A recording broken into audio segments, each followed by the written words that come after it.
ಓಂ ಶ್ರೀ ಗಣೇಶಾಯ ನಮಃ. ಅಗಜಾನನ ಪದ್ಮಾರ್ಕಂ ಗಜಾನನಂ ಅಹರ್ನಿಶಂ ಅನೇಕದಂತಂ ಭಕ್ತಾನಾಂ ಏಕದಂತಂ ಉಪಾಸ್ಮಹೇ. ಹರ ನಮ ಪಾರ್ವತೀಪತಯೇ ಹರ ಹರ ಮಹಾದೇವ್. ಓಂ ಶ್ರೀ ಲಕ್ಷ್ಮೀ ನಾರಾಯಣಾಯ ನಮಃ. ಓಂ ಶ್ರೀ ವಾಣಿ ಪರಬ್ರಹ್ಮಣೇ ನಮಃ. ಓಂ ಶ್ರೀ ಗುರುಭ್ಯೋ ನಮಃ. ನಮಃ ಸೂರ್ಯಾಯ ಚಂದ್ರಾಯ ಮಂಗಲಾಯ ಬುಧಾಯ ಚ ಗುರು ಶುಕ್ರ ಶನಿಭ್ಯಶ್ಚ ರಾಹವೇ ಕೇತವೇ ನಮಃ. ಮೇಷ ವೃಷಭ ಮಿಥುನ ಕರ್ಕಾಟಕ ಸಿಂಹ ಕನ್ಯಾ ತುಲಾ ವೃಶ್ಚಿಕ ಧನು ಮಕರ ಕುಂಭ ಮೀನಾದಿ ರಾಶ್ಯಾಂತರ್ಗತ ಶ್ರೀ ಕಾಲಪುರುಷಾಯ ತುಭ್ಯಂ ನಮಃ. ನಮಸ್ತೆ. ಆಸ್ಟ್ರೋ ಆಚಾರ್ಯ ಗುರೂಜಿ ವಾಹಿನಿಗೆ ತಮಗೆಲ್ಲರಿಗೂ ಆದರದ ಸ್ವಾಗತ ಹಾಗೂ ತಮಗೆಲ್ಲರಿಗೂ ನೂತನ ಶ್ರೀ ವಿಶ್ವಾವಸು ಸಂವತ್ಸರ ಯುಗಾದಿಯ ಹಾರ್ದಿಕ ಶುಭಾಶಯಗಳು. ಶ್ರೀ ಸಂವತ್ಸರವು ತಮಗೆಲ್ಲರಿಗೂ ಆಯುರಾರೋಗ್ಯ ಅಶಕೀರ್ತಿ ಜಯಲಾಭ ಸುಖ ಶಾಂತಿ ಸಮೃದ್ಧಿಗಳನ್ನು ತಂದುಕೊಡಲಿ ಎಂದು ಹಾರೈಕೆ ಮಾಡುತ್ತಾ, ಶ್ರೀ ವಿಶ್ವಾವಸು ಸಂವತ್ಸರದ ಈ ಪಂಚಾಂಗಾದಿ ಫಲಗಳನ್ನು ರಾಜ ಮಂತ್ರಿಯಾದಿ ವಿಚಾರಗಳನ್ನು ಈಗ ಸಂಕ್ಷಿಪ್ತವಾಗಿ ತಿಳಿದುಕೊಳ್ಳಲು ನಾವು ಈಗ ವಿಶ್ಲೇಷಣೆ ಮಾಡಲು ಸಿದ್ಧರಾಗಿದ್ದೇವೆ. ಚಾಂದ್ರಮಾನ ಯುಗಾದಿ ನಮ್ಮ ಒಂದು ಆಚರಣೆಯಲ್ಲಿ ಪುರಾತನ ಕಾಲದಿಂದಲೂ ಬಂದಂತಹ ಒಂದು ಸಂವತ್ಸರ ಬದಲಾಗುವಂಥ ವಿಚಾರ. ಚಾಂದ್ರಮಾನ ಮತ್ತು ಸೌರಮಾನ ಎರಡೂ ಪದ್ಧತಿಗಳು ನಮ್ಮ ದೇಶದಲ್ಲಿ ಆಚರಣೆ ಇರುತ್ತವೆ. ಚಾಂದ್ರಮಾನದ ಸಂವತ್ಸರ ಪರಿವರ್ತನೆ ಆಗುವಂಥದ್ದು ಇದೇ ಮಾರ್ಚ್ 30ರಂದು ಭಾನುವಾರ ಆಗುವಂಥದ್ದು ಇರುತ್ತೆ.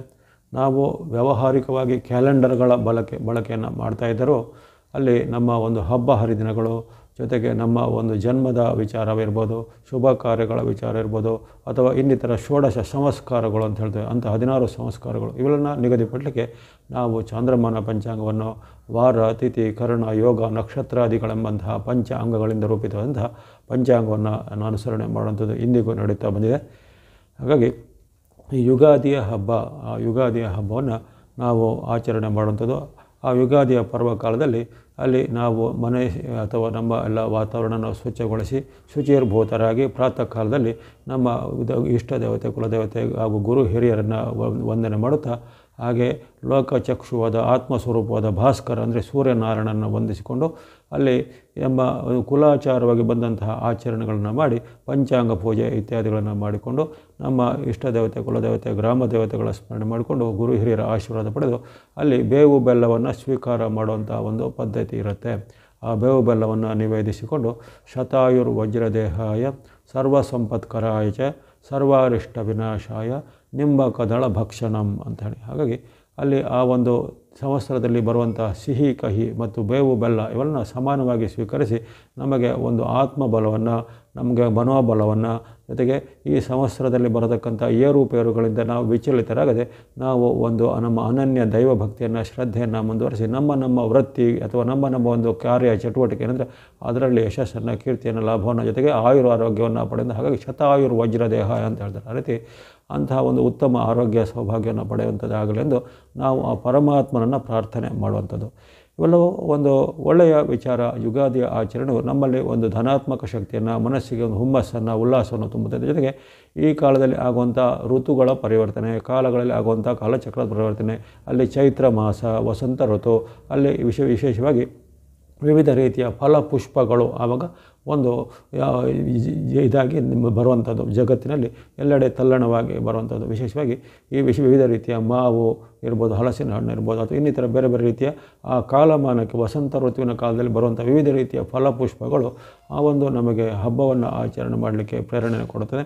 ಜೊತೆಗೆ ಅಲ್ಲಿ ಮನಸ್ಸಿನಲ್ಲಿ ಆಗುವಂಥ ವಿವಿಧ ರೀತಿಯ ಈ ಕಾಮನೆಗಳು ಅಥವಾ ವಿವಿಧ ರೀತಿಯ ಅವನ ಉತ್ಸಾಹಗಳು ಈಗ ಜಾಗೃತವಾಗುತ್ತವೆ. ಹಾಗಾಗಿ ಈ ಋತುಮಾನವು ವರ್ಷ ಆಚರಣೆಗೂ ಜೊತೆಗೆ ಮುಂದಿನ ಒಂದು ನಮ್ಮ ಭವಿಷ್ಯದ ಕಡೆಗೂ ಇವೆಲ್ಲವೂ ಚಿಂತನೆ ಮಾಡುವಂಥದ್ದು ಒಂದು ಅಪೂರ್ವವಾದ ವಿಚಾರ ಆಗಿರುತ್ತೆ. ಈ ಬಾರಿ ಬರುವಂಥ ಸಂವತ್ಸರವು ಶ್ರೀ ವಿಶ್ವಾವಸು ಸಂವತ್ಸರ ಆಗಿರುತ್ತೆ. ಆ ಸಂವತ್ಸರ ಚಕ್ರದಲ್ಲಿ 39ನೇ ಚಕ್ರ ಆಗಿರುತ್ತೆ. ಹಾಗಾದರೆ 60 ಸಂವತ್ಸರಗಳ ಒಂದು ಪಟ್ಟಿ ಇರುತ್ತೆ. ಆ 60 ಸಂವತ್ಸರಗಳಲ್ಲಿ ಶ್ರೀ ವಿಶ್ವಾವಸು ಸಂವತ್ಸರವು 39ನೇ ಸಂವತ್ಸರ ಆಗಿರುತ್ತೆ. 38ನೇ ಕ್ರೋಧಿ ನಾಮ ಸಂವತ್ಸರವು ಮುಗಿದು ಈಗ ವಿಶ್ವಾವಸು ನಾಮ ಸಂವತ್ಸರವು ಆರಂಭ ಆಗುವಂಥದ್ದು. ಇದು ನಮ್ಮ ಕಲಿಯುಗದ ಒಂದು ಚಕ್ರದಲ್ಲಿ ನಾವಿದ್ದೇವೆ. ಅಲ್ಲಿ ಚತುರ್ಯುಗ ಚಕ್ರದಲ್ಲಿ ನಾವೀಗ 28ನೇ ಕಲಿಯುಗ ಅಂತ ಹೇಳ್ತಾರೆ. ವೈವಸ್ವತ ಮನ್ವಂತರದ 28ನೇ ಕಲಿಯುಗದ ಅಲ್ಲಿ 5126 ವರ್ಷಗಳು ಕಳೆದಿವೆ. ಕಲಿಯುಗದಲ್ಲಿ 5126 ವರ್ಷಗಳು ಕಳೆದು ಈಗ 5127ನೇ ಕಲಿಯುಗದ ವರ್ಷದಲ್ಲಿ ನಾವಿದ್ದೇವೆ. ಇನ್ನು ನಾವು ಶಕಮಾನದ ಒಂದು ಆಚರಣೆ ಮಾಡುವ ಪದ್ಧತಿ ಇದ್ದಾಗ ಅಲ್ಲಿ ಶಾಲಿವಾಹನ ಶಕ ಈಗ 1947ನೇ ಶಾಲಿವಾಹನ ಶಕೆ ಮುಗಿದು 1948ನೇ ಶಕ ಆರಂಭ ಆಗುತ್ತೆ. ಗತಶಾಲಿ ಎಂದು ಪಂಚಾಂಗ ನಿಮ್ಮದು ಗತಶಾಲಿ ಅಂದರೆ ಎಷ್ಟು ಶಕಗಳು ವರ್ಷಗಳು ಆಗಿವೆ. ಗತ ಅಂದರೆ ಅದು ಕಳೆದು ಹೋಗಿರೋದು. 1947 ಶಕಗಳು ಕಳೆದಿವೆ. ಈಗ ಬರುವಂಥದ್ದು ಪ್ರಚಲಿತವಾದ ಶಾಲಿ ವರ್ಷವು 1948ನೇ ಶಾಲಿವಾಹನ ಶಕ. ಅದೇ ರೀತಿ ವಿಕ್ರಮ ಶಕೆಯನ್ನು ಉತ್ತರ ಭಾರತದಲ್ಲಿ ಕೆಲವೊಂದು ಆಚರಣೆ ಮಾಡುವಂಥ ಪದ್ಧತಿ ಇದೆ. ಅಲ್ಲಿ 2081ರ ವಿಕ್ರಮ ಶಕ ಜೊತೆಗೆ ಅದು ದೀಪಾವಳಿಯ ಕಾಲದಲ್ಲಿ ಅದು ಶಕೆ ಬದಲಾಗುವಂಥದ್ದು. ದೀಪಾವಳಿ ಕಾಲದಲ್ಲಿ ಅಲ್ಲಿ ಸಂವತ್ಸರ ಬದಲಾಗುವಂಥದ್ದು. ಅವರಿಗೆ 2082, 81, 82ರ ವಿಕ್ರಮ ಶಕೆ ನಡೆಯುವಂಥದ್ದು. ಹಾಗಾಗಿ ಇಲ್ಲಿ ಈ ಪಂಚಾಂಗ ಅನುಸಾರವಾಗಿ ಈ ಯುಗಾದಿಯ ಫಲದ ನಿರ್ದಿಷ್ಟ ಮಾಡುವಂಥದ್ದು, ಪಂಚಾಂಗ ಫಲವನ್ನು ವಿಶ್ಲೇಷಣೆ ಮಾಡುವಂಥದ್ದು, ಪಂಚಾಂಗ ಫಲದಿಂದ ಆಗುವಂಥ ಈ ಪ್ರಾಕೃತಿಕವಾದ, ಧಾರ್ಮಿಕವಾದ, ರಾಜಕೀಯವಾದ, ಆರ್ಥಿಕವಾದ ಜೊತೆಗೆ ನಮ್ಮ ಆರೋಗ್ಯದ ವಿಚಾರವಾದ, ಸಾಮಾಜಿಕವಾದ ಎಲ್ಲ ಫಲಗಳು ಪಂಚಾಂಗದಲ್ಲಿ ಉಕ್ತವಾಗುತ್ತವೆ. ಅಲ್ಲಿ ಆ ಸಂವತ್ಸರದ ರಾಜ, ಮಂತ್ರಿ ಜೊತೆಗೆ ವಿವಿಧ ರೀತಿಯ ಅಧಿಪತಿಗಳು, ಉಪಮಂತ್ರಿಗಳು, ಉಪನಾಯಕರು ಇವರೆಲ್ಲರ ಫಲದ ನಿಮಿತ್ತವಾಗಿ ಈ ಸಂವತ್ಸರದ ಫಲವು ನಿಂತಿರುತ್ತೆ. ಮಳೆ ಬೆಳೆಗಳ ವಿಚಾರ ಇರ್ಬೋದು, ಎಲ್ಲವೂ ಈ ಸಂವತ್ಸರದ ಫಲದ ಮೇಲೆ ನಿಂತಿರುತ್ತೆ. ಹಾಗಾಗಿ ಧರ್ಮ, ಅರ್ಥ, ಕಾಮ, ಮೋಕ್ಷ, ಚತುರ್ವಿಧ ಪುರುಷಾರ್ಥ, ಪುಣ್ಯ ಸಿದ್ಧಾರ್ಥ ಅಂತ ಹಾಗೆ ಚತುರ್ವಿಧ ಪುಣ್ಯ ಪುರುಷಾರ್ಥ ಅಂತ ಹೇಳ್ತಾರೆ. ಈಗ ಧರ್ಮ, ಅರ್ಥ, ಕಾಮ, ಮೋಕ್ಷ ಅವೆಲ್ಲವೂ ಮನುಷ್ಯನ ಜೀವನದಲ್ಲಿ ಅದಕ್ಕೆ ಸಹಜವಾಗಿ ಅಪೇಕ್ಷೆ ಬೇಕಾಗುತ್ತೆ. ಹಾಗಾಗಿ ಇವೆಲ್ಲವನ್ನು ಪಡೆಯುವ ಸಲುವಾಗಿ ಪಂಚಾಂಗದ ಪೂಜೆಯನ್ನು ಮಾಡುವಂಥದ್ದು. ಈ ದಿನ ನಿಮ್ಮ ಒಂದು ಕುಲಾಚಾರದಂತೆ ಹಿರಿಯರು ಆಚರಿಸಿಕೊಂಡ ಪದ್ಧತಿಯಂತೆ ಅಲ್ಲಿ ಆಚಾರ ವಿಚಾರ, ಪೂಜೆ ಪುನಸ್ಕಾರಗಳನ್ನು ಮಾಡಿಕೊಂಡು ಉತ್ತಮವಾದ ಹಬ್ಬದ ಅಡಿಗೆಯನ್ನು ಮಾಡಿಕೊಂಡು ಎಲ್ಲರೂ ಮನೆ ಮಂದಿ ಸೇರಿ ಒಂದು ಸಂತೃಪ್ತರಾಗಿ ಊಟವನ್ನು ಮಾಡಿ ಅಲ್ಲಿ ಪರಮಾತ್ಮನಿಗೆ ಧನ್ಯವಾದ ಸಲ್ಲಿಸಿ ಮುಂದಿನ ಸಂವತ್ಸರ ನಮಗೆ ಒಂದಷ್ಟು ಉತ್ತಮದಾಯಕವಾಗಲಿ, ಈ ಬರುವಂಥ ಸಂವತ್ಸರ ನಮಗೆ ಅದೃಷ್ಟದಾಯಕವಾಗಲಿ ಎಂದು ಪ್ರಾರ್ಥನೆ ಮಾಡೋದು ಪ್ರತಿಯೊಬ್ಬರ ಒಂದು ಆದ್ಯ ಕರ್ತವ್ಯ. ಇಲ್ಲಿ ಈ ಸಂವತ್ಸರದಲ್ಲಿ ಈಗ ಸಂವತ್ಸರದ ಫಲದ ವಿಶ್ಲೇಷಣೆ ಮಾಡುವಾಗ ಅಲ್ಲಿ ಬರುವಂಥದ್ದು ಆಗಲೇ ಹೇಳಿದರೆ ಸಂವತ್ಸರಕ್ಕೆ ಒಂದು ಹೆಸರು ಅಂತಿರುತ್ತೆ. ಶ್ರೀ ವಿಶ್ವಾವಸು ಅಂತ. ವಿಶ್ವಾವಸು ಸಂವತ್ಸರಕ್ಕೆ ಅದರದ್ದೇ ಆದ ಒಂದು ಫಲವನ್ನು ಹೇಳಿದ್ದಾರೆ. ಅಲ್ಲಿ ವಿಶ್ವಾವಸು ಸಂವತ್ಸರಕ್ಕೆ ಅಲ್ಲಿ ವಿಶೇಷವಾಗಿ ರಾಜ ಅಧಿಕಾರವನ್ನು, ಭೋಗವನ್ನು, ಸುಖವನ್ನು, ಲಾಭವನ್ನು ಈ ಸಂವತ್ಸರದ ಫಲದಲ್ಲಿ ಅದು ಬರುತ್ತೆ. ಸಂವತ್ಸರದ ಹೆಸರಿನ ಫಲದಲ್ಲಿ ಛತ್ರ, ದಂಡ, ಧ್ವಜ, ಚಾಮರಾದಿ ಶೋಭಿತ ರಾಜತ್ವ ಅಂದರೆ ಛತ್ರ, ದಂಡ, ಧ್ವಜ, ಚಾಮರ ಇತ್ಯಾದಿಗಳಿಂದ ಆ ರಾಜತ್ವದ ಒಂದು ಅಧಿಕಾರ, ರಾಜತ್ವದ ಒಂದು ವಿಶೇಷವಾದ ಒಂದು ಭೋಗ ವೈಭೋಗಗಳು ಈ ಸಂವತ್ಸರದಲ್ಲಿ ಕಂಡುಬರುವಂತಹ ವಿಚಾರಗಳು ಆ ಸಂವತ್ಸರದ ಹೆಸರಿನಲ್ಲಿ ಕಂಡುಬರುತ್ತೆ. ಜೊತೆಗೆ ಅಲ್ಲಿ ಅದಕ್ಕೆ ಪಂಚ ಸಂವತ್ಸರದಲ್ಲಿ ಬರುವಂತಹ ಒಂದು ಅಷ್ಟಮ ಯೋಗ ಅಂತ ಬರುತ್ತೆ. ಅದರ ಅನುಸಾರವಾಗಿ ಅಲ್ಲಿ ಸ್ವಲ್ಪ ಕೆಟ್ಟ ಫಲವೂ ಬರುತ್ತೆ. ಅಂದರೆ ತುಂಬ ಒಳ್ಳೆಯದು ಇದೆ ಈ ಸಂವತ್ಸರದಲ್ಲಿ, ತುಂಬ ಕೆಟ್ಟದ್ದು ಇದೆ ಅಂತ ಅದರ ಅರ್ಥ. ಈ ಸಂವತ್ಸರದಲ್ಲಿ ತುಂಬ ಒಳ್ಳೆಯ ವಿಚಾರಗಳಾಗ್ತವೆ, ತುಂಬ ಒಳ್ಳೆಯ ಕೆಲವು ಬೆಳವಣಿಗೆಗಳಾಗ್ತವೆ, ಒಳ್ಳೆಯ ಸುದ್ದಿಗಳು, ಶುಭ ಸುದ್ದಿಗಳು. ಅದರ ಜೊತೆಗೆ ಅತ್ಯಂತ ಕೀಳಾದ, ಅತ್ಯಂತ ಕೆಟ್ಟದಾದ ವಿಚಾರಗಳಾಗ್ತವೆ. ಅದರಲ್ಲಿ ಪಾಪ ಕೃತ್ಯಗಳು ಹೆಚ್ಚಳಾಗುವಂಥದ್ದು, ಜನರಲ್ಲಿ ಅವಿಶ್ವಾಸಗಳು ಹೆಚ್ಚಳಾಗುವಂಥದ್ದು, ರಾಜರ ಮಧ್ಯೆ ಕಲಹಗಳು ಹೆಚ್ಚಳಾಗುವಂಥದ್ದು, ಜೊತೆಗೆ ಜನರಲ್ಲಿ ಭೋಗ ಅಪೇಕ್ಷೆ ಲಾಲಸೆ ಜಾಗಿಸಿಬಿಡುವಂಥದ್ದು, ಭೋಗದಿಂದಲೇ ಅಲ್ಲಿ ವಿಶೇಷವಾದ ನಾನಾ ರೀತಿಯ ರೋಗಗಳು ಈಗ ಉತ್ಪನ್ನ ಆಗುವಂಥದ್ದು. ಅದೇ ರೀತಿ ಪರಪೀಡಕ್ಕೆ, ಪರಹಿಂಸಕ ಬುದ್ಧಿಗಳು ಜಾಸ್ತಿ ಆಗುವಂಥದ್ದು, ಕುಟಿಲ ನೀತಿಗಳು ಈಗ ಹೆಚ್ಚಳಾಗುವಂಥದ್ದು. ಅಂದರೆ ಸಂವತ್ಸರ ಫಲದಲ್ಲಿ ಒಂದು ಉನ್ನತವಾದ ರಾಜನ ಪದವಿಯನ್ನು ಹೇಳಿದೆ, ಜೊತೆಗೆ ಮತ್ತು ಅತಿ ನೀಚತ್ವವಾದ ಪರಪೀಡಕ, ಪರಹಿಂಸಕ, ನಿಂದಕ ಮುಂತಾದ ವಿಶೇಷವಾದ ಈ ಕೆಲವು ಅವಗುಣಗಳನ್ನು ಸಹ ಈ ಸಂವತ್ಸರದ ಹೆಸರಿನಲ್ಲಿ ಅಲ್ಲಿ ವ್ಯಕ್ತವಾಗಿವೆ. ಅಲ್ಲಿ ಆ ಪಂಚ ಸಂವತ್ಸರಗಳ ವಿಭಾಗ ಮಾಡುವಾಗ ಅಲ್ಲಿ ಅಷ್ಟಮ ಯುಗ ಅಂತ ಬರುತ್ತೆ.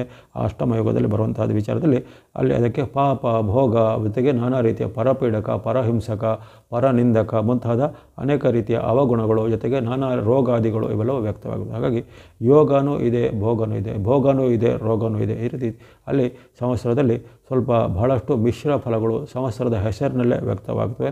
ವಿಶ್ವಾವಸು ಎಂಬ ಹೆಸರಿನಲ್ಲೇ ಆ ಒಂದು ಸಂವತ್ಸರದ ಒಂದು ಆಧಿಪತ್ಯದ ರೂಪದಲ್ಲಿ ವಿಶೇಷವಾಗಿ ಅತಿ ಉನ್ನತ ಫಲಗಳು ಕೆಲವೊಂದು ಭಾಗಗಳಲ್ಲಿ ಕಂಡುಬಂದರೆ, ಕೆಲವೊಂದು ಕಾಲದಲ್ಲಿ ಕಂಡುಬಂದರೆ, ಕೆಲವೊಂದು ಕಾಲದಲ್ಲಿ ಅತಿ ನೀಚತ್ವವಾದ ಜನರಿಗೆ ಅಲ್ಲಿ ತುಂಬ ಈ ಬಾರಿ ಕನ್ಫ್ಯೂಷನ್ಗಳಾಗ್ತವೆ. ಅಂದರೆ ಯಾವುದನ್ನು ಮಾಡಬೇಕು, ಯಾವುದನ್ನು ಬಿಡಬೇಕು, ಯಾವುದನ್ನು ನಂಬಬೇಕು, ಯಾವುದನ್ನು ನಂಬದೇ ಇರುವಂಥದ್ದು, ಅಥವಾ ಯಾವ ಆಚರಣೆ ಮಾಡಬೇಕು, ಯಾವ ಆಚರಣೆ ಮಾಡಬಾರ್ದು. ಅಂದರೆ ಪರಸ್ಪರ ವಿರುದ್ಧವಾದ ಭಿನ್ನ ಪ್ರಕೃತಿಯ ಒಂದು ಸನ್ನಿವೇಶಗಳು ಆರ್ಥಿಕವಾಗಿಯೋ, ಸಾಮಾಜಿಕವಾಗಿಯೋ, ಆರೋಗ್ಯ ವಿಚಾರವಾಗಿಯೋ, ಕೃಷಿ ವಿಚಾರವಾಗಿಯೋ, ಹವಾಮಾನದಲ್ಲೂ ನಡೆಯುತ್ತೆ. ಹವಾಮಾನದಲ್ಲೂ ಮಳೆಗಾಲದಲ್ಲಿ ಬಿಸಿಲು ಬರುವಂಥದ್ದು, ಬಿಸಿಲುಗಾಲದಲ್ಲಿ ಮಳೆ ಬರುವಂಥದ್ದು, ಚಳಿಗಾಲದಲ್ಲಿ ಅತಿವೃಷ್ಟಿ ಆಗುವಂಥದ್ದು. ಈ ರೀತಿ ಅಲ್ಲಿ ಕಾಲಕ್ಕೂ ಧರ್ಮಕ್ಕೂ ಅಥವಾ ಅರ್ಥಕ್ಕೂ ಎಲ್ಲದರಲ್ಲೂ ವಿಶೇಷವಾಗಿ ಬಹಳಷ್ಟು ವೈಪರೀತ್ಯ ಮತ್ತು ಏರುಪೇರಿನ ಘಟನೆಗಳು ಈ ಸಂವತ್ಸರದಲ್ಲಿ ಆಗುವಂಥದ್ದು. ಇನ್ನು ಈ ಸಂವತ್ಸರವು ಜರುಗುವಂಥದ್ದಲ್ಲಿ ಉತ್ತರಾಯಣ ಕಾಲದಲ್ಲಿ, ಉತ್ತರಾಯಣ ಪರ್ವಕಾಲ ಬಹಳ ಒಳ್ಳೆಯದು.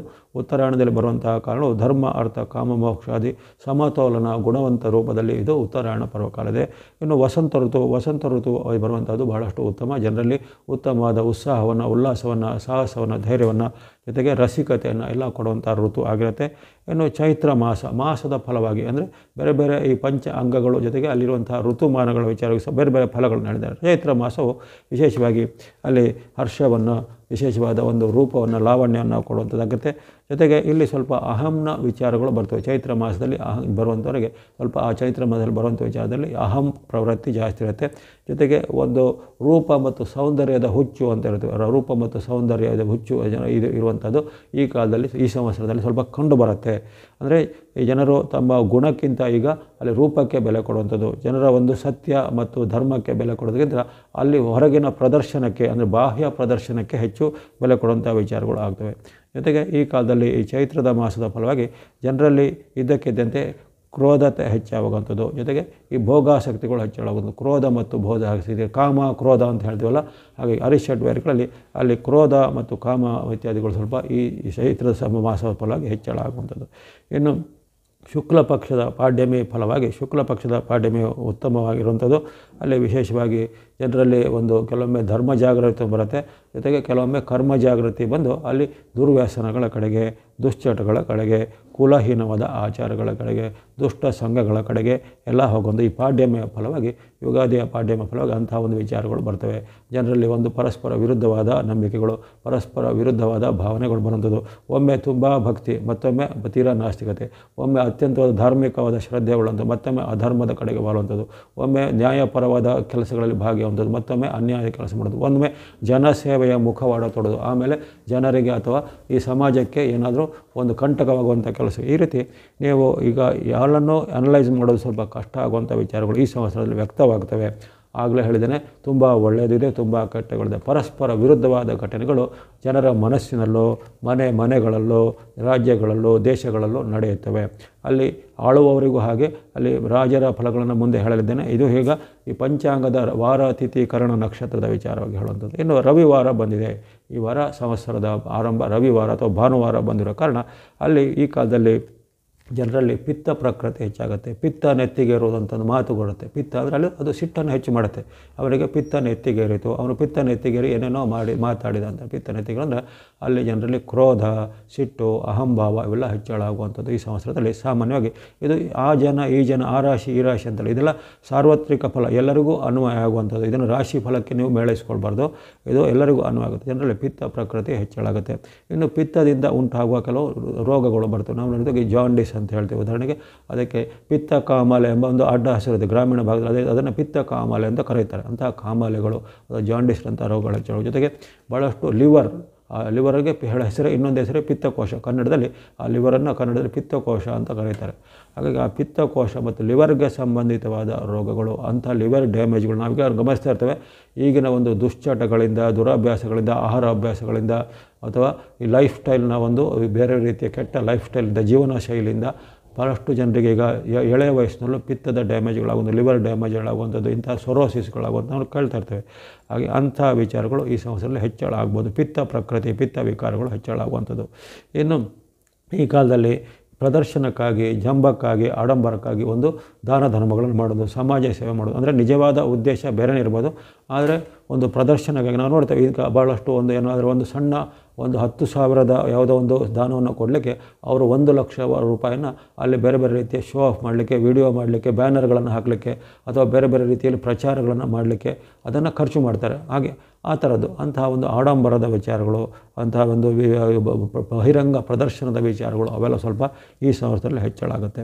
ಜೊತೆಗೆ ಈ ಕಾಲದಲ್ಲಿ ಜನರಲ್ಲಿ ಚತುರತೆಗಳು ಹೆಚ್ಚಳ ಆಗುವಂಥದ್ದು, ಬೇರೆ ಬೇರೆ ರೀತಿಯ ಚತುರತೆಯಿಂದ ಅತಿ ಚಾತುರ್ಯಗಳು ಹೆಚ್ಚಳಾಗಿ ಒಬ್ಬರಿಗೊಬ್ಬರು ನಂಬದೇ ಇರುವಂತಹ ಸ್ಥಿತಿ ಸಹ ನಿರ್ಮಾಣ ಆಗುತ್ತೆ. ಅಂದರೆ ಒಬ್ಬನ ಒಂದು ಇನ್ನೊಂದು ಚಾತುರತೆಗೆ ಅವನ ಇನ್ನೊಂದು ಚಾತುರ್ಯತೆ ವಿರುದ್ಧವಾದಾಗ ಅಲ್ಲಿ ಇಬ್ಬರು ಚತುರರಾದಾಗ ಅಲ್ಲಿ ಅವರ ಪರಸ್ಪರ ನಂಬಿಕೆ ಹೊರಟೋಗುತ್ತೆ. ಅವನ ಮೇಲೆ ಇವನಿಗೆ ಅನುಮಾನ, ಇವನ ಮೇಲೆ ಅವನಿಗೆ ಅನುಮಾನ, ಅಂತಹ ಪರಸ್ಪರ ಅನುಮಾನ ಬರುವಂತಹ ಘಟನೆಗಳು ಜರುಗುತ್ತೆ. ಪಿತ್ತ ವಿಕಾರಗಳು ಹೆಚ್ಚಳಾಗುತ್ತವೆ. ಪಿತ್ತ ವಿಕಾರದಿಂದ ಸಿಟ್ಟು ಹೆಚ್ಚಳಾಗುತ್ತೆ. ಸಿಟ್ಟಿನಿಂದ ಮನೆಯಲ್ಲೂ ಸ್ವಲ್ಪ ಜಗಳದ ವಾತಾವರಣ, ತಂದೆ ಮಕ್ಕಳ ಮಧ್ಯೆ, ಗಂಡ ಹೆಂಡತಿ ಮಧ್ಯೆ ಅಥವಾ ಸಹೋದರರ ಮಧ್ಯೆ ಈಗ ಭಾಳಷ್ಟು ವಿಕಾರಗಳು, ಭಿನ್ನಾಭಿಪ್ರಾಯಗಳು, ಮಾತಿನ ಚಕಮಕಿಗಳು ಆಗುವಂಥದ್ದು ಇರುತ್ತೆ. ಅದೇ ರೀತಿ ಜನರಲ್ಲಿ ಒಂದು ಪ್ರದರ್ಶನ, ಆಡಂಬರ, ಶೋ ಆಫ್ ಮಾಡುವಂಥದ್ದು ಇವೆಲ್ಲ ಸ್ವಲ್ಪ ಭಾವನೆಗಳು ಈ ರವಿವಾರದ ಫಲವಾಗಿ ಜಾಸ್ತಿ ಆಗುತ್ತೆ.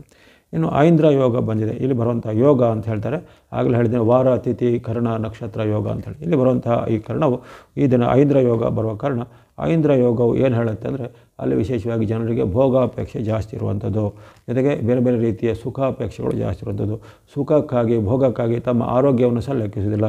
ಅದನ್ನು ನಾವು ನೋಡ್ತೀವಿ. ಈಗ ನಮ್ಮ ಒಂದು ಈಗಿನ ಜೀವನ ಶೈಲಿಯಿಂದ ಭಾಳಷ್ಟು ರೋಗಗಳು ಈಗ ಬಂದಿವೆ. ಅಥವಾ ದೇಶದಲ್ಲಿ ಇಷ್ಟೊಂದು ಈಗ ಉದಾಹರಣೆಗೆ ಹೃದಯದ ಸಂಬಂಧ ಕಾಯಿಲೆ, ಡಯಾಬಿಟಿಸ್ ಇರ್ಬೋದು, BP ಇರ್ಬೋದು, ಅಥವಾ ಇನ್ನೊಂದು ಲಿವರ್ ಸಂಬಂಧಿತ, ಕಿಡ್ನಿ ಸಂಬಂಧಿತ ವಿಚಾರಗಳು ಇವೆಲ್ಲವೂ ಈಗ ಸಣ್ಣ ಸಣ್ಣ ವಯಸ್ಸಿನಾಗೆ ಬರಲಿಕ್ಕೆ ಆರಂಭ ಆಗಿದೆ. ಹಾಗಾಗಿ ಅವೆಲ್ಲವೂ ಆ ಜೀವನ ಶೈಲಿ ನಾವು ಕಾಂಪ್ರಮೈಸ್ ಮಾಡಿಕೊಳ್ಳೋದಿಲ್ಲ. ಅಲ್ಲಿ ನಾವು ಯಾವುದೋ ನಮ್ಮ ಸುಖಕ್ಕೆ, ಭೋಗಕ್ಕೆ ಅಥವಾ ರುಚಿಯ, ನಾಲಿಗೆಯ ರುಚಿಗೆ ನಾವು ನಮ್ಮ ಒಂದು ಆರೋಗ್ಯವನ್ನು ಸಹ ಬಲಿ ಕೊಡ್ತೇವೆ ಅಂತ ಹೇಳ್ತೇವೆ. ಹಾಗಾಗಿ ಅಂತಹ ವಿಚಾರಗಳು ಈ ಐಂದ್ರ ಯೋಗದ ಪರಿಣಾಮವಾಗಿ ಸುಖ ಮತ್ತು ಭೋಗದ ವಿಚಾರವಾಗಿ ಜನರಲ್ಲಿ ಸ್ವಲ್ಪ ಅಪೇಕ್ಷೆ ಜಾಸ್ತಿ ಆಗುತ್ತೆ. ಜೊತೆಗೆ ಅಲ್ಲಿ ಗುಣಕ್ಕಿಂತ ಸ್ವಲ್ಪ ರೂಪಕ್ಕೆ, ಆಕರ್ಷಣೆಗಳಿಗೆ ಇವೆಲ್ಲವೂ ಸ್ವಲ್ಪ ಒಲವು ಜಾಸ್ತಿ ಆಗುವಂಥದ್ದು. ಜೊತೆಗೆ ಆಂತರಿಕವಾದ ಧರ್ಮ, ಸತ್ಯ, ನ್ಯಾಯಗಳಿಗಿಂತ ಬಹಿರಂಗವಾದ ಪ್ರದರ್ಶನಗಳಿಗೆ, ಚಟುವಟಿಕೆಗಳಿಗೆ ಜನರು ಒಂದು ಸೋಲ್ತೇವೆ. ನಾವು ನೋಡ್ತೇವೆ ಈಗ ಒಂದು ರೀಲ್ಸ್ ಯುಗ. ಈಗ ಏನು ರೀಲ್ಸ್ ಮಾಡಿ ಏನೇನೋ ಹೇಳಿದ್ರು ಅದನ್ನು ಜನರು ರಾತ್ರೋರಾತ್ರಿ ನಂಬ್ತಾರೆ. ರಾತ್ರೋರಾತ್ರಿ ಅವರನ್ನು ದೊಡ್ಡ ಸೆಲೆಬ್ರಿಟಿ, ಅದು ದೊಡ್ಡ ಒಂದು ಸಾಧನೆ ಮಾಡಿದ್ರೆಂದು ಬಿಂಬಿಸ್ತಾರೆ. ಇವೆಲ್ಲವೂ ಅದು ಈಗಲೇ ಇದೆ. ಅದು ಈ ಸಂವತ್ಸರದಲ್ಲಿ ಅದು ಇನ್ನಷ್ಟು ಅಂಥವೆಲ್ಲ ಜಾಸ್ತಿ ಆಗುತ್ತೆ. ಅಲ್ಲಿ ಅವರ ಗುಣ ಬೇಕಾಗಿಲ್ಲ, ಅವರ ಸಾಧನೆ ಬೇಕಾಗಿಲ್ಲ, ಅವರ ಒಂದು ಏನಾದರೂ ಸಮಾಜಕ್ಕೆ ಕೊಡುಗೆಗಳು ಬೇಕಾಗಿಲ್ಲ. ಸಮಾಜಕ್ಕೆ ಕೊಡುಗೆ ನೀಡೋರು, ದೇಶ ರಕ್ಷಣೆ ಮಾಡೋರು, ಯೋಧರು, ಕೃಷಿಕರು ಅಥವಾ ಬೇರೆ ಬೇರೆ ರೀತಿಯ ವಿಜ್ಞಾನಿಗಳು, ಪಂಡಿತರು ಅವರೆಲ್ಲ ಇರ್ತಾರೆ. ಅವರು ಎಲೆಮರೆಕಾಗಿ ಅವರ ಬಗ್ಗೆ ಜನರಿಗೆ ಅವರ ಹೆಸರು ಆಗಲಿ, ಅವರ ಒಂದು ವಿಚಾರವಾಗಿ ಏನು ಸಾಧನೆಗಳು ಏನು ಗೊತ್ತಿರೋದಿಲ್ಲ. ಆದರೆ ಅಲ್ಪ ಕಾಲದಲ್ಲಿ ಬೇರೆ ಬೇರೆ ಸಣ್ಣ ಪುಟ್ಟ ಕಾರಣಗಳಿಂದ ಅಥವಾ ಪ್ರದರ್ಶನಗಳಿಂದ, ಆಡಂಬರದಿಂದ ಅಥವಾ ಪ್ರಚಾರದಿಂದ ಮುನ್ನೆಲೆಗೆ ಬಂದರು ಅವರಿಗೆ ಜನರ ಮನಸ್ಸಿನಲ್ಲಿ ಉಳಿತಾರೆ. ಅಂಥವೆಲ್ಲ ಈ ಐಂದ್ರ ಯೋಗದ ಪರಿಣಾಮಗಳು ಜಾಸ್ತಿ ಆಗುತ್ತೆ. ಜೊತೆಗೆ ಈ ಸಂವತ್ಸರದಲ್ಲಿ ಜನರ ಆಯಸ್ಸು ಸ್ವಲ್ಪ ಕ್ಷೀಣವಾಗುತ್ತೆ. ಈ ಐಂದ್ರ ಯೋಗದ ಪರಿಣಾಮ ಅಂದರೆ ಅದು ಅಲ್ಪ ಆಯುಷ್ಯ ಅಂತ ಹೇಳುತ್ತೆ. ಐಂದ್ರ ಯೋಗದ ಪರಿಣಾಮ ಅಂದರೆ ನಾವು ಈಗಾಗಲೇ ಈ ಕೊರೋನಾದ ಬಳಿಕ ಗಮನಿಸ್ತಿರ್ತೇವೆ, ಸಣ್ಣ ಸಣ್ಣ ವಯಸ್ಸಿನವರು ಈಗ 30-40 ವಯಸ್ಸಿನವರಿಗೆ ಸಹ ಆಕಸ್ಮಿಕವಾಗಿ ಸಾವಾಗುವಂಥದ್ದು. ಅವೆಲ್ಲೂ ಈ ಸಂವತ್ಸರದ ಐಂದ್ರ ಯೋಗದ ಪರಿಣಾಮವಾಗಿ ಇಲ್ಲಿ ಆಯುಷ್ಯ ಕ್ಷೀಣ ಆಗುವಂಥದ್ದು, ಅಲ್ಪ ಆಯುಷ್ಯದಲ್ಲಿ ಜನರು ಮೃತರಾಗುವಂಥದ್ದು ಅವೆಲ್ಲೂ ಈ ಸಂವತ್ಸರದ ಐಂದ್ರ ಯೋಗದ ಫಲವಾಗಿ ಕಂಡುಬರುವಂಥದ್ದು. ಇನ್ನು ಭವಕರ್ಣ ಬಂದಿದೆ. ಯೋಗದ ಬಳಿಕ ಕರ್ಣ, ನಾನು ಆಗಲೇ ಹೇಳಿದ್ದೇನೆ ವಾರ, ತಿಥಿ, ನಕ್ಷತ್ರ, ಕರ್ಣ ಯೋಗಗಳು ಅಂತ ಹೇಳಿ. ಅದರಲ್ಲಿ ಬರುವಂಥ ಕರ್ಣ ಈಗ ಭವಕರ್ಣ ಬಂದಿದೆ. ಭವಕರ್ಣವು ಸ್ವಲ್ಪ ಉತ್ತಮ ಫಲವನ್ನು ಹೇಳುತ್ತೆ. ಯೋಗದಲ್ಲಿ ಸ್ವಲ್ಪ ಮಿಶ್ರ ಫಲ ಅಥವಾ ಸ್ವಲ್ಪ ಸಂಕಷ್ಟ ಫಲ ಬಂದರೂ ಅಲ್ಲಿ ಕರ್ಣದಲ್ಲಿ ಸ್ವಲ್ಪ ಉತ್ತಮ ಫಲ ಬಂದಿದೆ. ಜನರಲ್ಲಿ ಸ್ವಲ್ಪ ದೈವಭಕ್ತಿ ಬರುತ್ತೆ, ಧಾರ್ಮಿಕ ಪ್ರಜ್ಞೆ ಬರುತ್ತೆ, ತೀರ್ಥಯಾತ್ರೆಗಳನ್ನು ಮಾಡುವಂಥ ಹುಮ್ಮಸ್ಸುಗಳು ಬರುವಂಥದ್ದು. ಜೊತೆಗೆ ನಾನಾ ರೀತಿಯ ವಿದ್ಯೆಗಳಿಗೆ ಅಥವಾ ಇನ್ನಿತರವಾದ ಒಂದು ಶೈಕ್ಷಣಿಕ ಚಟುವಟಿಕೆಗಳಿಗೆ ಸ್ವಲ್ಪ ಜನರು ಒಲವನ್ನು ತೋರಿಸ್ತಾರೆ. ಜೊತೆಗೆ ವಿವಿಧ ರೀತಿಯ ಒಂದು ರಾಜ್ಯರಿಂದ ಅಥವಾ ಆಳುವ ಒಂದು ಸರ್ಕಾರಗಳಿಂದ ಈ ಶಿಕ್ಷಣಕ್ಕೆ ಅಥವಾ ಜ್ಞಾನಕ್ಕೆ, ಧರ್ಮಕ್ಕೆ ಅಥವಾ ಧಾರ್ಮಿಕ ಮತ್ತು ಶೈಕ್ಷಣಿಕ ವಿಚಾರಗಳಿಗೆ ಪ್ರೋತ್ಸಾಹ ಕೊಡುವಂಥ ಘಟನೆಗಳು ಆಗುವಂಥದ್ದು, ಅಥವಾ ಕೆಲವೊಂದು ಧಾರ್ಮಿಕ ಪುನರುತ್ಥಾನ ಆಗುವಂಥದ್ದು, ಅಥವಾ ಪ್ರಾಚೀನವಾದ ದೇವಾಲಯ ಅಥವಾ ಪ್ರಾಚೀನವಾದ ಈ ಶಿಕ್ಷಣಾಲಯ ಅಂದರೆ ಸ್ಕೂಲು, ಕಾಲೇಜು ಇತ್ಯಾದಿಗಳು ಅವೆಲ್ಲ ಈಗ ಮತ್ತೆ ಪುನರುತ್ಥಾನಗೊಳ್ಳುವಂಥದ್ದು. ಈ ರೀತಿ ಸ್ವಲ್ಪ ಧರ್ಮ ಜಾಗೃತಿಯು, ಜೊತೆಗೆ ಶಿಕ್ಷಣದ ಜಾಗೃತಿಯು, ವಿದ್ಯೆಯ ಒಂದು ಜಾಗೃತಿಯು ಮೂಡುವಂಥದ್ದು ಈ ಭವಕರ್ಣದ ಪರಿಣಾಮ ಆಗುತ್ತೆ. ಆ ಬಳಿಕ ನಕ್ಷತ್ರ, ಈ ದಿನದ ನಕ್ಷತ್ರ ಯುಗಾದಿಯ ಪರ್ವಕಾಲದಲ್ಲಿ ಬರುವಂಥ ನಕ್ಷತ್ರವು ಅಲ್ಲಿ ಯುಗಾದಿಯ ಸೂರ್ಯ ಉದಯ ಕಾಲದ ಲೆಕ್ಕ ಅಂತ ಹೇಳ್ತಾರೆ.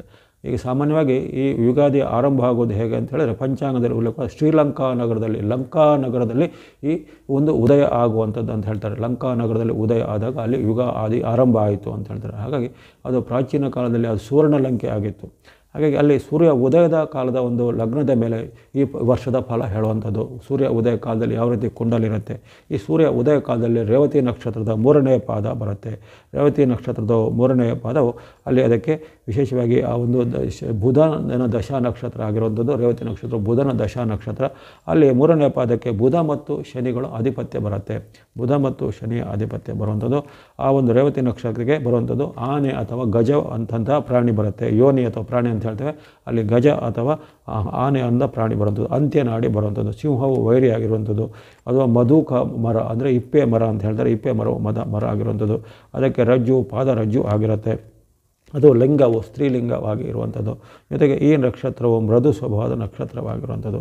ಈ ನಕ್ಷತ್ರದ ಫಲವಾಗಿ ಏನಾಗುತ್ತೆ ಅಂತ ಹೇಳಿದ್ರೆ ಇಲ್ಲಿ ಸುಂದರ, ನಿಪುಣ, ಪಂಡಿತ, ರೂಪವಂತ, ಪವಿತ್ರ ಕಾರ್ಯ ಮುಂತಾದೆಲ್ಲ ಬರುತ್ತೆ. ಅಂದರೆ ಜನರಿಗೆ ಸೌಂದರ್ಯದ ವಿಚಾರವಾಗಿರುವಂಥದ್ದು, ಬುದ್ಧಿಶಕ್ತಿಯ ವಿಚಾರವಾಗಿರುವಂಥದ್ದು, ಹಣದ ವಿಚಾರವಾಗಿ ಇರುವಂಥದ್ದು. ಅದೇ ರೀತಿ ಬೇರೆ ಬೇರೆ ರೀತಿಯ ಒಂದು ಪ್ರದರ್ಶನ ಆಗಲೇ ಹೇಳಿದೆ ನೋಡಿ, ಆ ಯೋಗದಲ್ಲೂ ಬಂದಿದೆ, ಸಂವತ್ಸರದ ವಿಶ್ವಾಸನ ಹೆಸರಿನಲ್ಲೂ ಬಂದಿದೆ. ಜೊತೆಗೆ ಈ ಒಂದು ನಕ್ಷತ್ರದಲ್ಲೂ ಬಂದಿದೆ. ರೂಪ, ಸೌಂದರ್ಯ, ಪ್ರದರ್ಶನ, ವೈಭೋಗ, ಆಡಂಬರ ಇವೆಲ್ಲವೂ ಈ ಸಂವತ್ಸರದಲ್ಲಿ ಸ್ವಲ್ಪ ಮಿಳಿತ ಆಗುತ್ತೆ. ಜನರು ನೈಜತೆಗಿಂತ ಆ ಪ್ರದರ್ಶನವನ್ನು ನಂಬ್ತಾರೆ. ಜನರು ಒಂದು ನಿಜವಾದ ವಿಚಾರಗಳಿಗೆ, ಸತ್ಯ ಧರ್ಮ ನ್ಯಾಯಗಳಿಂದ ಪ್ರದರ್ಶನ, ಆಡಂಬರ ಅಥವಾ ಶೋ ಆಫ್ಗಳನ್ನು ನಂತರ ಅಥವಾ ತಳುಕು ಬಳಕಿನ ಮಾತುಗಳನ್ನು ಜಾಸ್ತಿ ನಂಬ್ತಾರೆ. ಅದು ರಾಜಕಾರಣಿಗಳಿರ್ಬೋದು ಅಥವಾ ಇನ್ನಿತರದ ಪ್ರಸಿದ್ಧ ನಾಯಕರಿರ್ಬೋದು ಅಥವಾ ಧಾರ್ಮಿಕ ನಾಯಕರು ಸಹ ಈಗ ತಳುಕು ಬಳುಕು ಪ್ರದರ್ಶನ ಆಡಂಬರಕ್ಕೆ ಅವರು ಸಹ ಬಲಿ ಬೀಳ್ತಾರೆ. ಜನರು ಇದನ್ನು ಸತ್ಯವೆಂದು ನಂಬಿ ಇದನ್ನೇ ತಳುಕು ಬಳಕನ್ನೇ ಸತ್ಯ ಅಂತ ಅದು ಟೊಳ್ಳು ಗಟ್ಟಿಯಾಗಿರುತ್ತೆ. ಅಂದರೆ ಅದರಲ್ಲಿ ಏನೂ ಅಂಶಗಳು ಇರೋದಿಲ್ಲ.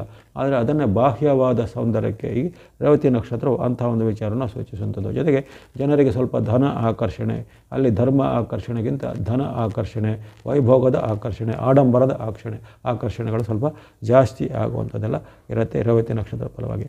ಇನ್ನು ರೇವತಿ ನಕ್ಷತ್ರದ ಈ 3ನೇ ಪಾದ ಅಲ್ಲಿ ಬುಧ ಮತ್ತು ಶನಿಯ ಅಧಿಪತ್ಯಗಳು ಬರುವ ಕಾರಣ ಜನರಲ್ಲಿ ಸ್ವಲ್ಪ ಕ್ರೋಧ ಹೆಚ್ಚಳ ಆಗುತ್ತೆ. ಕ್ರೋಧ ಮತ್ತು ಸಿಟ್ಟು ಹೆಚ್ಚಳ ಆಗುವಂಥದ್ದು. ಜೊತೆಗೆ ಜನರಲ್ಲಿ ಈ ಮಂದ ಬುದ್ಧಿ ಅಂದರೆ ಸತ್ಯವನ್ನು ಸುಳ್ಳೆಂದು ಭಾವಿಸಿ ಸುಳ್ಳನ್ನೇ ಸತ್ಯ ಎಂದು ಭಾವಿಸುವಂಥದ್ದು, ಅಥವಾ ಅಜ್ಞಾನವನ್ನೇ ಜ್ಞಾನವೆಂದು ತಿಳಿದುಕೊಳ್ಳುವಂಥದ್ದು, ಅಥವಾ ಯಾರೋ ಹಿಂದೆ ಹೇಳಿದ ಒಂದು ರಾಂಗ್ ಇನ್ಫಾರ್ಮೇಷನ್, ತಪ್ಪಾದ ಮಾಹಿತಿಯನ್ನು ಅದನ್ನೇ ಸತ್ಯವೆಂದು ನಂಬುವಂಥದ್ದು ಇವೆಲ್ಲ ಹೆಚ್ಚಳ. ಜೊತೆಗೆ ಈ ಕಾಲದಲ್ಲಿ ಜನರಲ್ಲಿ ಈ ಉದರ ವ್ಯಾಧಿಗಳು ಹೆಚ್ಚಳ ಆಗುತ್ತವೆ. ಆಗಲೇ ಈ ಸಂವತ್ಸರದ ಈ ವಾರದ ಫಲದಲ್ಲಿ ಬಂದಿದೆ ಪಿತ್ತ ವಿಕಾರಗಳು ಅಂದರೆ ಅಲ್ಲಿ ಮುಖ್ಯವಾಗಿ ಆ ಪಿತ್ತದ ವಿಕಾರಗಳು ಸ್ಟಾರ್ಟ್ ಆದಾಗ ಉದರದಲ್ಲಿ ಚಲನಗಳಾಗ್ತವೆ. ಉದರದಲ್ಲಿ ಪಿತ್ತದಿಂದ ಅಸಿಡಿಟಿ ಆಗುತ್ತೆ. ಹುಳಿ ತೇಗು ಅಂತ ಹೇಳ್ತೇವೆ, ಹುಳಿ ತೇಗು ಅಸಿಡಿಟಿಗೂ ಪಿತ್ತಕ್ಕೂ ಸಂಬಂಧ ಇದೆ. ಅಂತಹ ಒಂದು ಉದರ ವ್ಯಾಧಿಗಳು, ಅಸಿಡಿಟಿಗಳು, ಅಲ್ಸರ್ಗಳು ಆಗುವಂಥದ್ದು, ಹೊಟ್ಟೆಗೆ ಸಂಬಂಧಿತ ಬೇರೆ ಬೇರೆ ರೀತಿಯ ಜೀರ್ಣಕ್ರಿಯೆ, ಕರುಳಿಗೆ ಸಂಬಂಧಪಟ್ಟ ರೋಗಗಳು ಬರುವಂಥದ್ದೆಲ್ಲ ಈ ಕಾಲದಲ್ಲಿ ಹೆಚ್ಚಳ ಆಗಬಾರ್ದಂಥದ್ದು. ಇನ್ನು ಜನರಲ್ಲಿ ಈ ಒಂದು ನಕ್ಷತ್ರದ 3ನೇ ಪಾದದ ಫಲವಾಗಿ ಜನರಲ್ಲಿ ಮಾದಕ ದ್ರವ್ಯ ವ್ಯಸನಗಳು ಅಂತ ಹೇಳ್ತಾರೆ. ಮಾದಕ ದ್ರವ್ಯಗಳ ವ್ಯಸನ ಅಥವಾ ಅಮಲು ಪದಾರ್ಥಗಳ ಸೇವನೆ. ಈಗಾಗಲೇ ಅಮಲು ಪದಾರ್ಥಗಳ ಸೇವನೆಯಲ್ಲಿ ಭಾರತವು ಬಹಳ ಮುಂದೆ ಹೋಗ್ತಾ ಇದೆ. ಇಲ್ಲಿ ಲಿಂಗ ಭೇದವಿಲ್ಲದೆ ಒಂದು ಕಾಲದಲ್ಲಿ ಪುರುಷರು ಅದನ್ನು ಹೆಚ್ಚಾಗಿ ಬಳಸಿದ್ರೆ ಮಹಿಳೆಯರು ಸ್ವಲ್ಪ ಅಲ್ಲಿ ಕದ್ದು ಮುಚ್ಚಿ ಗುಟ್ಟಾಗಿ ಬಳಸುವಂಥದ್ದೆಲ್ಲ ಇತ್ತು. ಆದರೆ ಈಗಿನ ಒಂದು ಮುಕ್ತವಾದ ಸ್ವಾತಂತ್ರ್ಯದ ಯುಗದಲ್ಲಿ ಭಾಳಷ್ಟು ಎಲ್ಲ ವರ್ಗದವರು, ಎಲ್ಲ ಲಿಂಗದವರು ಇದನ್ನು ಈ ಮಾದಕ ದ್ರವ್ಯ, ಅಮಲು ಪದಾರ್ಥಗಳ ಸೇವನೆ, ಮದ್ಯಪಾನ ವ್ಯಸನ ಅವೆಲ್ಲ ಮಾಡ್ತಾಯಿದ್ದಾರೆ. ಅದು ಈ ಸಂವತ್ಸರದಲ್ಲಿ ಅವೆಲ್ಲ ವ್ಯಸನಗಳು ಹೆಚ್ಚಳ ಆಗುವಂಥದ್ದಿರುತ್ತೆ. ಜೊತೆಗೆ ಉದರ ವ್ಯಾಧಿ, ಮಾದಕ ವ್ಯಸನ, ಅಮಲ ರೋಗ ಅಲ್ಲದೆ ನಕ್ಷತ್ರದ ಫಲವಾಗಿ ಈ ಕಾಲದಲ್ಲಿ ಕಿವಿ ಮತ್ತು ಕಾಲುಗಳಿಗೆ ಸಂಬಂಧಪಟ್ಟ ಕೆಲವು ರೋಗಗಳು ಬರ್ಬೋದು. ಕಿವಿ ಮತ್ತು ಪಾದಗಳಿಗೆ ಸಂಬಂಧಪಟ್ಟ ರೋಗಗಳು ಹೆಚ್ಚಳ ಆಗುವಂಥದ್ದು, ಅಥವಾ ಕಿವಿ ಮತ್ತು ಪಾದಗಳಿಗೆ ಸಂಬಂಧಪಟ್ಟ ತೊಂದರೆಗಳಿಂದ ಜನರು ಬಳದಾಗಲಿ, ಅಥವಾ ಯಾವುದಾದ್ರೂ ಈ ವೈರಾಣು, ಬ್ಯಾಕ್ಟೀರಿಯಾನೋ ಅಥವಾ ಇನ್ನಿತರ ಯಾವುದಾದ್ರೂ ಸೂಕ್ಷ್ಮಾಣುಗಳು ಕಿವಿಯ ಮೂಲಕವಾಗಿ ಕಿವಿಯಿಂದಾಗಿ ಅಲ್ಲಿಂದ ತೊಂದರೆಗಳು ಬರುವಂಥದ್ದು, ಅಥವಾ ಜನರ ಒಂದು ಹಿಯರಿಂಗ್ ಪ್ರಾಬ್ಲಮ್ಗಳು ಸ್ವಲ್ಪ ಜಾಸ್ತಿ ಬರುವಂಥದ್ದು. ಇನ್ನು ಜನರಲ್ಲಿ ವಿಶೇಷವಾಗಿ ಕಾಲಿಗೆ ಸಂಬಂಧಪಟ್ಟ ತೊಂದರೆಗಳು ಹೆಚ್ಚಳವಾಗಿ ಬರುವಂಥದ್ದು. ಕಾಲು ಬೆರಳುಗಳಿಗೆ ಅಥವಾ ಕಾಲಿನಲ್ಲಿ ಏನಾದರೂ ನ್ಯೂನತೆಗಳು ಬರುವಂಥ ಮುಂತಾದೆಲ್ಲ ಪ್ರಕರಣಗಳು ಹೆಚ್ಚಾಗೋದು, ಅಥವಾ ಬೇರೆ ಬೇರೆ ಅಪಘಾತಗಳಿಂದ ಕಾಲುಗಳಿಗೆ ಇಂಜರಿ ಅಥವಾ ಅಲ್ಲಿದ್ದು ಅಪಘಾತಗಳು ಆಗಿ ತೊಂದರೆಗಳು ಆಗುವಂಥದ್ದೆಲ್ಲ ಬರುತ್ತೆ. ಇದೆಲ್ಲೂ ಈ ನಕ್ಷತ್ರದ ಫಲವಾಗಿ ಹೇಳುವಂಥದ್ದು. ಇನ್ನು ಇಲ್ಲಿ ಸೂರ್ಯನಿರುವ ನಕ್ಷತ್ರಕ್ಕೂ ಒಂದು ಫಲ ಅಂತ ಬರುತ್ತೆ. ಅಲ್ಲಿ ಸೂರ್ಯನು ಇರುವಂಥದ್ದು ಚಂದ್ರನಿರುವ ನಕ್ಷತ್ರ ರೇವತಿ ನಕ್ಷತ್ರದ 3ನೇ ಪಾದ. ಸೂರ್ಯನು ಇರುವ ನಕ್ಷತ್ರವು ಯಾರಿದೆ? ಸೂರ್ಯನಿರುವ ನಕ್ಷತ್ರ ಮಹಾ ನಕ್ಷತ್ರ ಅಂತ ಹೇಳ್ತಾರೆ. ಈ ಕಾಲದಲ್ಲಿ ಆತನು ಸೂರ್ಯನು ಉತ್ತರ ಭಾದ್ರ ನಕ್ಷತ್ರದ 4ನೇ ಪಾದದಲ್ಲಿದ್ದಾನೆ. ಆ ಉತ್ತರ ಭಾದ್ರ ನಕ್ಷತ್ರದ ಫಲವಾಗಿಯೂ ಸ್ವಲ್ಪ ಉತ್ತಮ ಫಲವನ್ನು ಸೂಚಿಸ್ತಾ ಇದೆ. ಅಲ್ಲಿ ರವಿಯು ಅದಕ್ಕೆ ಅಧಿಪತಿಯಾಗಿದ್ದಾನೆ. ಉತ್ತರ ಭಾದ್ರ ನಕ್ಷತ್ರಕ್ಕೆ ದಶಾಧಿಪತಿ ಸೂರ್ಯನೇ ಆಗಿರೋ ಕಾರಣ ಅಲ್ಲಿ ಸತ್ಯ, ಧರ್ಮ, ನ್ಯಾಯ, ಸಾಹಸ, ಜೊತೆಗೆ ದೇವರ ಒಂದು ಮೇಲಿನ ಭಕ್ತಿ, ಧರ್ಮ ಕಾರ್ಯಗಳನ್ನು ಮಾಡುವಂಥದ್ದು, ಜೊತೆಗೆ ನಾನಾ ರೀತಿಯ ಒಂದು ಸಾಹಸ ಪ್ರಕ್ರಿಯೆಗಳನ್ನು ಮಾಡುವಂಥದ್ದು, ಸೈನಿಕರು, ಮುಂತಾದ ಧಾರ್ಮಿಕ ನಾಯಕರು ಮುಂತಾದವುಗಳಿಗೆ ಸ್ವಲ್ಪ ಗೌರವಗಳು ಹೆಚ್ಚಳಾಗುವಂಥದ್ದು, ಅವರಿಂದ ಜನಕ್ಕೆ ಸ್ವಲ್ಪ ಉತ್ತಮವಾದ ಸಹಾಯಗಳು ಆಗುವಂಥದ್ದು, ಇನ್ನು ಜನರಲ್ಲಿ ಸ್ವಲ್ಪ ಧರ್ಮಾಸಕ್ತಿಗಳು ಮೂಡುವಂಥದ್ದು. ಹಾಗೆ ಈ ಒಂದು ಸೂರ್ಯನ ನಕ್ಷತ್ರದ ಫಲವಾಗಿ ವಿಶೇಷವಾದ ಉತ್ತಮ ಫಲಗಳು ಬಂದಿವೆ. ಇನ್ನು ಚಂದ್ರನ ರಾಶಿ ಫಲ, ಚಂದ್ರನಿರುವ ರಾಶಿ ಅಂತ ಹೇಳ್ತಾರೆ. ಚಂದ್ರನಿರುವ ರಾಶಿಯ ಫಲ ಏನು ಬರುತ್ತೆ ಅಂತ ಹೇಳಿದ್ರೆ, ಚಂದ್ರನಿರುವ ರಾಶಿಯು ಈಗ ಮೀನರಾಶಿ ಆಗಿರುತ್ತೆ. ಯುಗಾದಿಯ ಪರ್ವಕಾಲದಲ್ಲಿ ಚಂದ್ರನಿರುವ ರಾಶಿಯು ಮೀನರಾಶಿ ಆಗಿರೋ ಕಾರಣ ಈ ಮೀನರಾಶಿಯ ಒಂದು ಪರಿಣಾಮ ಏನು ಬರುತ್ತೆ ಅಂದರೆ, ಅದರ ಜ್ಞಾನ, ಚತುರತೆ, ನಿಪುಣ, ವಿಜ್ಞಾನ ಎಲ್ಲ ಇರುತ್ತೆ, ವಿದ್ಯೆಯಲ್ಲಿ ಆಸಕ್ತಿ ಎಲ್ಲ ಇರುತ್ತೆ. ಆದರೆ ಈ ಕಾಲದಲ್ಲಿ ಇವರಲ್ಲಿ ಸ್ವಲ್ಪ ಕುಚೇಷ್ಟೆ ಅಥವಾ ಏನಾದರೂ ಕುಯುಕ್ತಿ ಮಾಡುವಂಥ ಬುದ್ಧಿ, ಅದನ್ನು ತಂತ್ರಗಾರಿಕೆ ಅಂತ ಹೇಳ್ತಾರೆ, ಅಂತ ಕುತಂತ್ರ ಅಂತ ಹೇಳ್ತೀವಿ ನಾವು. ಕುತಂತ್ರ ಅಂದರೆ ಒಳ್ಳೆಯದರ ಮೂಲಕ್ಕಿಂತ ಯಾವುದು ಅಡ್ಡದಾರಿಯ ಮೂಲಕ ಅಥವಾ ರುಜು ಮಾರ್ಗಕ್ಕಿಂತ ಮೂಲದ ವಕ್ರ ಮಾರ್ಗದ ಮೂಲಕ ಸಾಧನೆಗಳನ್ನು ಮಾಡುವಂಥದ್ದು, ಜೊತೆಗೆ ಅಡ್ಡದಾರಿಯಲ್ಲಿ ಹಣ ಸಂಪಾದನೆ ಮಾಡುವಂಥದ್ದು ಅಥವಾ ಬೇರೆ ಬೇರೆ ರೀತಿಯ ಭ್ರಷ್ಟಾಚಾರಗಳಿಂದ ಮೂಲಕ ನಾವು ಹಣ ಸಂಪಾದನೆ ಮಾಡೋದು ಮುಂತಾದೆಲ್ಲ ಹೆಚ್ಚಾಗುತ್ತೆ. ಜೊತೆಗೆ ಜನರಲ್ಲಿ ಈಗ ಹಗಲಿಗಿಂತ ರಾತ್ರಿಯಲ್ಲಿ ಸ್ವಲ್ಪ ಕಾರ್ಯಶಕ್ತಿ ಜಾಸ್ತಿ ಆಗುತ್ತೆ. ನಾವು ಈಗಾಗಲೇ ನೈಟ್ ಲೈಫ್ ಅಂತ ಒಂದು ಲೇಬಲ್ ಇದೆ. ನಾವು ನೋಡಿದೆ ಕೆಲವೊಂದು ಮೆಗಾ ಸಿಟಿಗಳಲ್ಲಿ ಈಗ ರಾತ್ರಿ ಹಗಲು ರಾತ್ರಿ ಅಥವಾ ರಾತ್ರಿ ಹಗಲು ಎಂಬ ಭೇದವಿದೆ. ಅಥವಾ ಹಗಲಿಗಿಂತ ಸ್ವಲ್ಪ ರಾತ್ರಿ ಕಾಲದಲ್ಲಿ ಅದು ಜೀವಂತ ಆಗುವಂಥದ್ದು. ಸಂಜೆ 6 ಗಂಟೆಯಿಂದ ಜೀವಂತ ಆದರೆ ಅಲ್ಲಿ ಮಧ್ಯರಾತ್ರಿ 2 ಗಂಟೆ 3 ಗಂಟೆವರೆಗೂ ಅವಳು ಅಲ್ಲಿ ಕೆಲಸ ಕಾರ್ಯಗಳು ನಡೆಯುವಂಥದ್ದೆಲ್ಲ ಇರುತ್ತೆ. ಹಾಗಾಗಿ ಆ ರಾತ್ರಿ ಕಾಲದ ಚಟುವಟಿಕೆಗಳು ಹೆಚ್ಚಳಾಗುತ್ತೆ. ಜೊತೆಗೆ ಜನರಲ್ಲಿ ಆ ಒಂದು ನಾನಾ ರೀತಿಯ, ನಾವು ಹೇಳ್ತೇವೆ ಈಗ ಸೈಬರ್ ಕ್ರೈಮ್ ಯುಗದಲ್ಲಿದ್ದೇವೆ, ಅಂತಹ ಒಂದು ಸೈಬರ್ ಕ್ರೈಮ್ಗಳು ಈ ಒಂದು ಮೀನರಾಶಿಯ ಫಲವಾಗಿ ಹೆಚ್ಚಳಾಗುತ್ತೆ. ಅಂದರೆ ಚೋರ ಲಗ್ನ ಅಂತ ಹೇಳ್ತಾರೆ ಅದಕ್ಕೆ. ಹಾಗಾಗಿ ಆ ಒಂದು ಜನರಲ್ಲಿ ಚೌರ್ಯ ಮಾಡುವಂಥದ್ದು ಅಥವಾ ವಂಚನೆ ಮಾಡುವಂಥದ್ದು, ಮೋಸ ಮೂಲಕ ಮಾಡುವಂಥದ್ದು, ಅಡ್ಡದಾರಿ ಮೂಲಕ ನಾನಾ ರೀತಿಯ ಸಂಪಾದನೆ ಮಾಡುವಂಥದ್ದು, ಈ ರೀತಿ ಅಂತಹ ಒಂದು ವಕ್ರತೆಯ ಬುದ್ಧಿಗಳು ಸ್ವಲ್ಪ ಈಗ ಹೆಚ್ಚಳಾಗುತ್ತೆ. ಇನ್ನು ಜನರಲ್ಲಿ ಆ ಲಗ್ನವು ಏನಾಗುತ್ತೆ, ಈ ಕಾಲದ ಲಗ್ನ ಫಲ ಅಂತ ಮೀನ ಲಗ್ನವೇ ಬಂದಿದೆ. ಅಲ್ಲಿ ಲಗ್ನ ಅಂತ ಹೇಳಿದರೆ ಅಲ್ಲಿ ಬರುವಂಥ ಒಂದು ಅಸೆಂಡೆಂಟ್ ಅಂತ ಹೇಳ್ತಾರೆ. ಅಂಥ ಒಂದು ಲಗ್ನದ ಫಲವಾಗಿ ವಿಶೇಷವಾಗಿ ಜನರಲ್ಲಿ ಈಗ ಸೌಂದರ್ಯ ಪ್ರಜ್ಞೆ, ಶೋ ಆಕಿಗಳನ್ನು ಮಾಡುವಂಥದ್ದು, ನಾನಾ ರೀತಿಯ ಹಣಗಳನ್ನು ಖರ್ಚು ಮಾಡಿ ಆಡಂಬರವನ್ನು ಪ್ರದರ್ಶನ ಮಾಡುವಂಥದ್ದು, ಅಥವಾ ಸಾಲ ಮಾಡಿ ತುಪ್ಪ ತಿನ್ನೋದು ಅಂತ ಹೇಳ್ತಾರೆ. ಹಾಗೆ ಸಾಲ ಮಾಡಿ ಆದರೂ ತುಂಬ ಆಡಂಬರ ಮಾಡುವಂಥದ್ದು ಮುಂತಾದ ಬುದ್ಧಿಗಳು ಬರುವಂಥದ್ದು. ಜೊತೆಗೆ ಜನರಲ್ಲಿ ಬೇರೆ ಬೇರೆ ಕಾರಣಗಳಿಂದ ಶರೀರದಲ್ಲಿ ಸ್ವಲ್ಪ ಸೂಕ್ಷ್ಮತೆ ಬರುತ್ತೆ. ಅಂದರೆ ಶೀತ ಮತ್ತು ಉಷ್ಣ ಅಥವಾ ಸಿಹಿ ಮತ್ತು ಕಹಿ ಅಥವಾ ಈ ಬೇರೆ ಬೇರೆ ರೀತಿಯ ತಂಪು ಮತ್ತು ಬಿಸಿ ಮುಂತಾದ ರೀತಿಯ ವೈರುಧ್ಯಗಳಿಂದ ಬರುವಂಥ ರೋಗಗಳು, ಅಂತಹ ರೋಗಗಳು ಜನರಲ್ಲಿ ಸ್ವಲ್ಪ ಹೆಚ್ಚಳ ಆಗುವಂಥದ್ದು. ಇನ್ನು ಬೇರೆ ಬೇರೆ ರೀತಿಯ ಕೆಲಸ ಕಾರ್ಯಗಳಲ್ಲಿ ನಾನಾ ರೀತಿಯ ಒಂದು ದುರ್ಮಾರ್ಗಗಳನ್ನು, ವಂಚನೆಗಳನ್ನು ಮಾಡುವಂಥ ಫಲಗಳು ಈ ಒಂದು ಲಗ್ನದ ಪರಿಣಾಮವಾಗಿ ಬರುವಂಥ ಸಾಧ್ಯತೆ ಇರುತ್ತೆ. ಇವೆಲ್ಲವೂ ಈ ಕಾಲದಲ್ಲಿ ಬರುವಂತಹ ಒಂದು ಕುಂಡಲಿಯ ಫಲವನ್ನು ಹೇಳಿದರೆ, ಕುಂಡಲಿಯಲ್ಲಿ ಬರುವಂಥ ಒಂದು ಯೋಗದ ಫಲಗಳನ್ನು ಬೇರೆ ಬೇರೆ ರೀತಿಯ ನಕ್ಷತ್ರ, ಕರ್ಣ, ವಾರ, ಲಗ್ನ, ಜೊತೆಗೆ ಅಲ್ಲಿರುವಂಥ ಒಂದು ರವಿಚಂದ್ರರ ಸ್ಥಿತಿಯ ಮೂಲಕವಾಗಿ ಸಂವತ್ಸರದಲ್ಲಿ ಏನೇನೋ ಫಲಗಳು ಹೇಳ್ಬಿಡ್ತಾರೆ. ಇನ್ನು ಇದಕ್ಕಿಂತ ಮುಖ್ಯವಾಗಿ ಅಲ್ಲಿ ಸಂವತ್ಸರದ ರಾಜಾವಳಿ ಅಂತ ಹೇಳ್ತಾರೆ. ರಾಜಾವಳಿ ಅಂದರೆ ಈ ಸಂವತ್ಸರದಲ್ಲಿ ಬರುವಂಥ ರಾಜ ಯಾರು, ಮಂತ್ರಿ ಯಾರು, ಬೇರೆ ಬೇರೆ ಇಲಾಖೆಗಳು, ಬೇರೆ ಬೇರೆ ಇಲಾಖೆಗಳು ಯಾವ ರೀತಿ ನಮ್ಮ ಒಂದು ದೇಶದಲ್ಲೂ ಒಂದು ಮಂತ್ರಿಮಂಡಲ ಇರುತ್ತೆ, ರಾಜ್ಯದಲ್ಲಿ ಮಂತ್ರಿಮಂಡಲ ಇರುತ್ತೆ. ಇದು ವಿಶ್ವದ ಮಂತ್ರಿಮಂಡಲ. ಈ ವಿಶ್ವಕ್ಕೆ ಬರುವಂಥ ಇದು ಕೇವಲ ಒಂದು ರಾಜ್ಯಕ್ಕೆ ಅಥವಾ ಒಂದು ದೇಶಕ್ಕೆ, ಒಂದು ವ್ಯಕ್ತಿಗೆ, ಒಂದು ರಾಶಿಗೆ ಅನ್ವಯ ಆಗುತ್ತಲ್ಲ. ಈ ರಾಜಾವಳಿ ಫಲವು ಬಹಳ ಹಿಂದಿನ ಕಾಲದಿಂದಲೂ ಅದನ್ನು ಪಂಚಾಂಗ ಶ್ರವಣ ಮಾಡುವಂಥ ಪದ್ಧತಿ ಇತ್ತು. ಹಿಂದೆ ದೇವಸ್ಥಾನಗಳಲ್ಲೋ ಅಥವಾ ಸಾರ್ವಜನಿಕ ಪ್ರದೇಶಗಳಲ್ಲೋ ಅಥವಾ ರಾಜರ ಆಸ್ಥಾನಗಳಲ್ಲೋ ಅಲ್ಲಿ ಈ ವಿಶೇಷವಾಗಿ ಶಾಸ್ತ್ರಜ್ಞರು, ಜ್ಯೋತಿಷಜ್ಞರು ಇವೆಲ್ಲ ಪಂಚಾಂಗದ ಫಲಗಳನ್ನು ಅಲ್ಲಿ ವಿಶ್ಲೇಷಣೆ ಮಾಡುವಂಥ ಪದ್ಧತಿ. ಈಗಿನ ಒಂದು ಆಧುನಿಕ ಯುಗದಲ್ಲಿ ಬೇರೆ ಸಾಮಾಜಿಕ ಮಾಧ್ಯಮದ ಮೂಲಕ ಈ ಒಂದು ಪಂಚಾಂಗದ ರಾಜಾವಳಿ ಫಲವನ್ನು ಈಗ ವಿಶ್ಲೇಷಣೆ ಮಾಡೋಣ. ಅಲ್ಲಿ ಈ ಸಂವತ್ಸರದ ಸಂವತ್ಸರಕ್ಕೆ ರಾಜ ರವಿ ಅಂದರೆ ಸೂರ್ಯ. ಈ ರವಿವಾರ ಯಾವಾಗ ಯುಗಾದಿ ಬರುತ್ತೋ ಆ ಬರುವಂಥ ವಾರದ ಅಧಿಪತಿ ಸಂವತ್ಸರದ ಅಧಿಪತಿ ಆಗಿರ್ತಾನೆ. ಹಾಗಾಗಿ ಅಲ್ಲಿ ಮಂಗಳವಾರ ಬಂದರೆ ಮಂಗಳ ಅಧಿಪತಿ, ಶನಿವಾರ ಬಂದರೆ ಶನಿ ಅಧಿಪತಿ. ಈ ರೀತಿ ಈ ಯುಗಾದಿಯು ಅಲ್ಲಿ ರವಿವಾರ ಅಥವಾ ಭಾನುವಾರದಂದು ಬರ್ತಾಯಿದೆ. ಆ ಚಂದ್ರಮಾನ ಯುಗಾದಿಯ ಅಲ್ಲಿ ಬರುವಂಥ ರವಿಯ ಒಂದು ಅಧಿಪತ್ಯವಾಗಿ ಈ ಸಂವತ್ಸರದ ರಾಜನು ಸೂರ್ಯನಾಗಿ ಬಂದಿದ್ದಾನೆ. ಆ ಸೂರ್ಯನಿಗೆ ಅಧಿಪತ್ಯ ಬಂದಾಗ ಅದರಲ್ಲಿ ವಿಶೇಷವಾಗಿ ಶ್ಲೋಕಗಳ ಮೂಲಕ ಇದನ್ನೆಲ್ಲ ವಿವರಣೆ ಮಾಡಿದ್ದಾರೆ. ಅಲ್ಲಿ ಈ ರವಿಯ ಅಧಿಪತ್ಯ ಬಂದಾಗ ಏನಾಗತ್ತೆ, ಅನ್ಯೋನ್ಯ ವೈರ್ಯಂ ಕ್ಷಿತಿಪಾಲಕಾನಾಂ ನಾತ್ಯಂಬ ಮುಂಚಂತಿ ಬಲಾಹಕಾಶ್ಚ. ಅನ್ಯೋನ್ಯ ವೈರಂ ಕ್ಷಿತಿಪಾಲಕಾನಾಂ ನಾತ್ಯಂಬ ಮುಂಚಂತಿ ಬಲಾಹಕಾಶ್ಚ. ಆಮೇಲೆ ಅದನ್ನು ಮುಂದುವರೆದು ಇನ್ನೊಂದು ವಾಕ್ಯ ಬರುತ್ತೆ, ಭೂಪಾದ್ ಭಯಂ ಶಸ್ತ್ರ ಭಯಂ ಪ್ರಜಾನಾಂ. ಭೂಪಾದ್ ಭಯಂ ಶಸ್ತ್ರ ಭಯಂ ಪ್ರಜಾನಾಂ ಲೋಕೋಗ್ನಿ ಬಾಧಾಬ್ಧ ಪತೌ ಪತಂಗೆ. ಭೂಪಾದ್ ಭಯಂ ಶಸ್ತ್ರ ಭಯಂ ಪ್ರಜಾನಾಂ ಲೋಕೋಗ್ನಿ ಬಾಧಾಬ್ಧ ಪತೌ ಪತಂಗೆ. ಅಂದರೆ ಅಲ್ಲಿ ಸಂವತ್ಸರದ ಒಂದು ಈ ಮೊದಲನೇ ಶ್ಲೋಕದಲ್ಲೇ ನಿಮಗೆ ಒಂದು ಅದರ ಅಂದಾಜು ಆಗಿರ್ಬೋದು. ಅಲ್ಲಿ ಮೊದಲನೇ ಒಂದು ಶಬ್ದವೇ ಅನ್ಯೋನ್ಯ ವೈರಂ ಕ್ಷಿತಿಪಾಲಕಾನಂ. ಕ್ಷಿತಿ ಅಂದರೆ ನಮ್ಮ ಭೂಮಿ ಪಾಲಕರು ಅಂದರೆ ರಾಜರು ಅಂದರೆ ಈಗಿನ ಒಂದು ಕಾಲದಲ್ಲಿ ಸರ್ಕಾರ, ಪ್ರತಿಯೊಂದು ದೇಶದಲ್ಲೂ ಒಂದೊಂದು ಸರ್ಕಾರ ಅಂತ ಇರುತ್ತೆ. ಇದು ಒಂದು ದೇಶಕ್ಕೆ ಅನ್ವಯವಾಗುವುದರಲ್ಲಿ ಅನ್ಯೋನ್ಯ ವೈರಂ ಅಂದರೆ ಪರಸ್ಪರ ರಾಜರಲ್ಲಿ ಆಳುವರಲ್ಲಿ ವೈರತ್ವಗಳು ಹೆಚ್ಚಳಾಗುತ್ತೆ. ಅಂದರೆ ಅದರ ಅರ್ಥ ಈ ವರ್ಷದಲ್ಲಿ ಯುದ್ಧವು ನಿಶ್ಚಿತ. ಭಾಳಷ್ಟು ಯುದ್ಧಗಳು, ಈಗ 3ನೇ ಮಹಾಯುದ್ಧ ಅಂತ ಹೇಳ್ತಾರೆ. 3ನೇ ಮಹಾಯುದ್ಧ ಅದು ಪರೋಕ್ಷವಾಗಿ ಆಗಲೇ ಆರಂಭವಾಗಿದೆ. ಆ ಕೊರೋನಾ ಬರುವ ಮುಂಚೆನೇ ಪರೋಕ್ಷವಾಗಿ 3ನೇ ಮಹಾಯುದ್ಧ ಜಾರಿಯಲ್ಲಿದೆ. ಜನರಿಗೆ ಅದು ಯುದ್ಧವೆಂದು ಭಾಸವಾಗುವುದಿಲ್ಲ. ಅಂದರೆ ಜನರು ಎಲ್ಲರೂ ಯುದ್ಧದಲ್ಲಿ ಭಾಗಿಯಾಗಿದ್ದಾರೆ, ಆದರೆ ಅವರಿಗೆ ಯಾರಿಗೂ ಈ ಜನರ ಒಂದು ಆ ಬಗ್ಗೆ ಭಾಸವಾಗ್ತಾಯಿಲ್ಲ. ತಾವು ಯುದ್ಧದಲ್ಲಿ ಒಂದು ಭಾಗಿಯಾಗಿದೆ ಅಂತಂದರೆ ಅದು ದೈನಂದಿನ ನಮ್ಮ ಜನಜೀವನದಲ್ಲೇ ಆ ಯುದ್ಧದ ಒಂದು ಬೇರೆ ಬೇರೆ ಪರಿಣಾಮಗಳು ಈಗಾಗಲೇ ವ್ಯಕ್ತವಾಗಿವೆ. ಹಾಗಾಗಿ ಆ ಒಂದು ಈಗ ಅನ್ಯೋನ್ಯ ವೈರಂ ಕ್ಷಿತಿಪಾಲಕಾನಂ ಅಂದರೆ ರಾಜರಲ್ಲಿ ಭಾಳಷ್ಟು ಈಗ ಯುದ್ಧದ ಒಂದು ಚಾತುರ್ಯ ಜಾಸ್ತಿ ಪಡುತ್ತೆ, ಪರಸ್ಪರವಾದ ವಿರೋಧಗಳು ಹೆಚ್ಚಳಾಗುತ್ತೆ.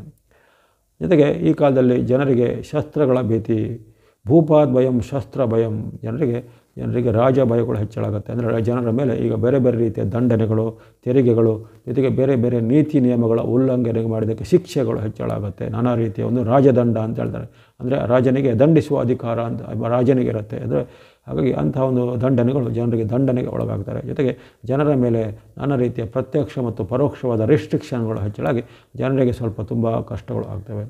ಜೊತೆಗೆ ಈ ಕಾಲದಲ್ಲಿ ಲೋಕೋಗ್ನಿ ಬಾಧಾಬ್ದ ಪತೋಪತಂಗಿ ಅಂತೇಳಿ ಜನರಿಗೆ ಈ ಕಾಲದಲ್ಲಿ ಅಗ್ನಿಬಾಧೆ, ರೋಗ ರುಜಿನಗಳು, ಉಷ್ಣ ಮಾರುತಗಳು, ಜೊತೆಗೆ ಕಾಳ್ಗಿಚ್ಚುಗಳು ಹೆಚ್ಚಳಾಗುವಂಥದ್ದು, ಜೊತೆಗೆ ಬಿಸಿಲು ಹೆಚ್ಚಳಾಗಿ ಬಿಸಿಲಿನ ಝಳದಿಂದ ಆರೋಗ್ಯದ ಮೇಲೆ, ಜೊತೆಗೆ ಜೀವನದ ಮೇಲೆ, ಸಸ್ಯ ಸಂಕುಲಗಳ ಮೇಲೆ ಭಾಳಷ್ಟು ಅಡ್ಡ ಪರಿಣಾಮ ಬೀರುವಂಥದ್ದು.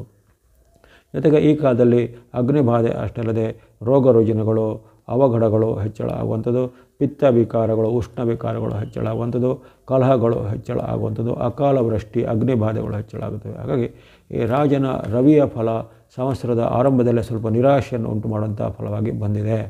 ಹಾಗಾಗಿ ಇವೆಲ್ಲವೂ ಬೇವು ಬೆಲ್ಲದ ಒಂದು ಸಂಕೇತನೇ ಅದೇ ಹೇಳುತ್ತೆ. ಒಂದೊಂದು ಸಂವತ್ಸರದಲ್ಲಿ ರಾಜರ ಉತ್ತಮ ರಾಜ್ಯ ಬಂದಾಗ ಉತ್ತಮ ಫಲವು ವ್ಯಕ್ತವಾಗುತ್ತೆ. ಅಲ್ಲಿ ರಾಜ ರವಿ ಬಂದಾಗ ಅಲ್ಲಿ ಯಾವುದೇ ರೀತಿಯ ಭೇದ ಭಾವನೆ ಇಲ್ಲದೆ ಎಲ್ಲರಲ್ಲೂ ಸ್ವಲ್ಪ ಒಂದು ವೈರತ್ವ ಮೂಡುತ್ತದೆ, ಎಲ್ಲರಲ್ಲೂ ದ್ವೇಷತ್ವ ಮೂಡುತ್ತದೆ, ಪರಸ್ಪರ ಜನರಲ್ಲಿ ತಾಳ್ಮೆ ಕಡಿಮೆ ಆಗುತ್ತೆ. ಈ ಕಾಲದಲ್ಲಿ ಆಗಲೇ ಹೇಳಿದಂಗೆ ಪಿತ್ತ ವಿಕಾರ ಅಂತ ಹೇಳಿದ್ನಲ್ಲ, ಕ್ರೋಧ ಮತ್ತು ಪಿತ್ತ ಒಂದಕ್ಕೊಂದು ಸಂಬಂಧ ಇದೆ. ಜನರಲ್ಲಿ ಈಗ ತಾಳ್ಮೆ ಕಡಿಮೆ ಆಗುತ್ತೆ.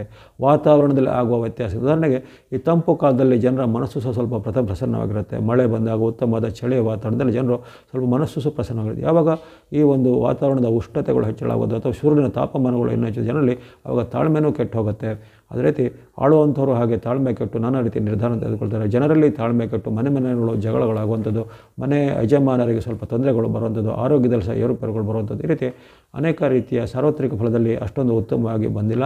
ರಾಜ ರವಿಯ ಫಲವಾಗಿ ಭಾಳಷ್ಟು ಏರುಪೇರುಗಳ ಘಟನೆ ಆಗುವಂಥದ್ದು. ಆಗಲೇ ಹೇಳಿದ್ದೇನೆ, ಈ ಸಂವತ್ಸರದಲ್ಲಿ ಸ್ವಲ್ಪ ಒಳ್ಳೆಯದು ಇದೆ, ಜೊತೆಗೆ ಹೆಚ್ಚು ಕೆಟ್ಟದ್ದು ಸಹ ಇದೆ ಅಂತ ಹೇಳಿ. ಹಾಗಾಗಿ ರವಿ ರಾಜನಾಗಿರೋದು ಈ ಒಂದು ಸಂವತ್ಸರಕ್ಕೆ ಅಷ್ಟೇನು ಉತ್ತಮವಾದ ಆಯ್ಕೆ ಎಂದು ಕಂಡುಬರೋದಿಲ್ಲ. ಇದು ರವಿಯ ಫಲ ಆಯಿತು, ರಾಜನ ಫಲವಾಗಿ. ಆ ರಾಜನು ರವಿ ಆಗಿರೋ ಕಾರಣದಿಂದ ಜನರಲ್ಲಿ ಒಂದು ಪರಸ್ಪರ ನಂಬಿಕೆಯೇ ಹೊರಟೋಗುತ್ತೆ. ಜನರಲ್ಲಿ ಒಂದು ಸರ್ಕಾರದ ಮೇಲೆ ನಂಬಿಕೆ ಹೊರಟೋಗುವಂಥದ್ದು, ಅಥವಾ ಈ ರಾಜರುಗಳಿಗೆ ಏನಾದರೂ ಒಂದು ಕೆಟ್ಟ ಬುದ್ಧಿಗಳು ಬರುವಂಥದ್ದು, ಅವರಲ್ಲಿ ಒಂದು ಅನಾಚಾರ, ದುರಾಚಾರ, ಅಹಂಕಾರ ಭಾವನೆಗಳು ಹೆಚ್ಚಳಾಗುವಂಥದ್ದು, ಅಥವಾ ಜನರಿಗೆ ತಾವು ಒಳ್ಳೆಯದು ಮಾಡ್ತೇನೆ ಅಂತ ಏನು ಹೇಳುವಂಥ ಒಂದು ನಾಟಕವನ್ನು ಆಡಿ ಅವರು ಅಲ್ಲಿ ತೆರೆಯ ಮರೆಯಲ್ಲಿ ಜನರಿಗೆ ದ್ರೋಹವನ್ನೇ ಮಾಡುವಂಥ ಒಂದು ಚಿಂತನೆಗಳು ಈ ಕಾಲದಲ್ಲಿ ಹೆಚ್ಚಳ ಆಗ್ಬೋದಾಗಿದೆ. ಹಾಗಾಗಿ ಈ ಕಾಲದಲ್ಲಿ ಈ ಒಂದು ಸಂವತ್ಸರದ ರಾಜನ ಫಲವು ಅಷ್ಟು ಉತ್ತಮವಾಗಿ ಬಂದಿಲ್ಲ. ಇನ್ನು ಎರಡನೇದಾಗಿ ಮಂತ್ರಿತ್ವದಲ್ಲಿ ಇದರಲ್ಲಿ ಭಿನ್ನಾಭಿಪ್ರಾಯಗಳಿರ್ತವೆ. ಕೆಲವೊಂದು ಪಂಚಾಂಗಾನುಸಾರ ಮಂತ್ರಿ ಪದವನ್ನು ಚಂದ್ರನಿಗೆ ಕೊಟ್ಟಿದ್ದಾರೆ, ಕೆಲವೊಂದು ಪಂಚಾಂಗಗಳಲ್ಲಿ ಮಂತ್ರಿ ಪದವನ್ನು ರವಿಗೆ ಕೊಟ್ಟಿರ್ತಾರೆ. ಆದರೆ ವಾಸ್ತವವಾಗಿ ಅಲ್ಲಿ ರವಿಯ ಮಂತ್ರಿತ್ವನೇ ಸ್ವಲ್ಪ ಹೆಚ್ಚು ಪರಿಣಾಮವನ್ನು ಬೀರುವಂಥ ಸಾಧ್ಯತೆ ಇದರಲ್ಲಿರುತ್ತೆ. ಚಂದ್ರನು ಮಂತ್ರಿ ಆದರೆ ಒಳ್ಳೆಯದಿತ್ತು, ಚಂದ್ರನು ಮಂತ್ರಿತ್ವ ಅಂತ ಕೆಲವೊಂದು ಪಂಚಾಂಗ ನಮೂದು ಮಾಡಿದ್ದಾರೆ.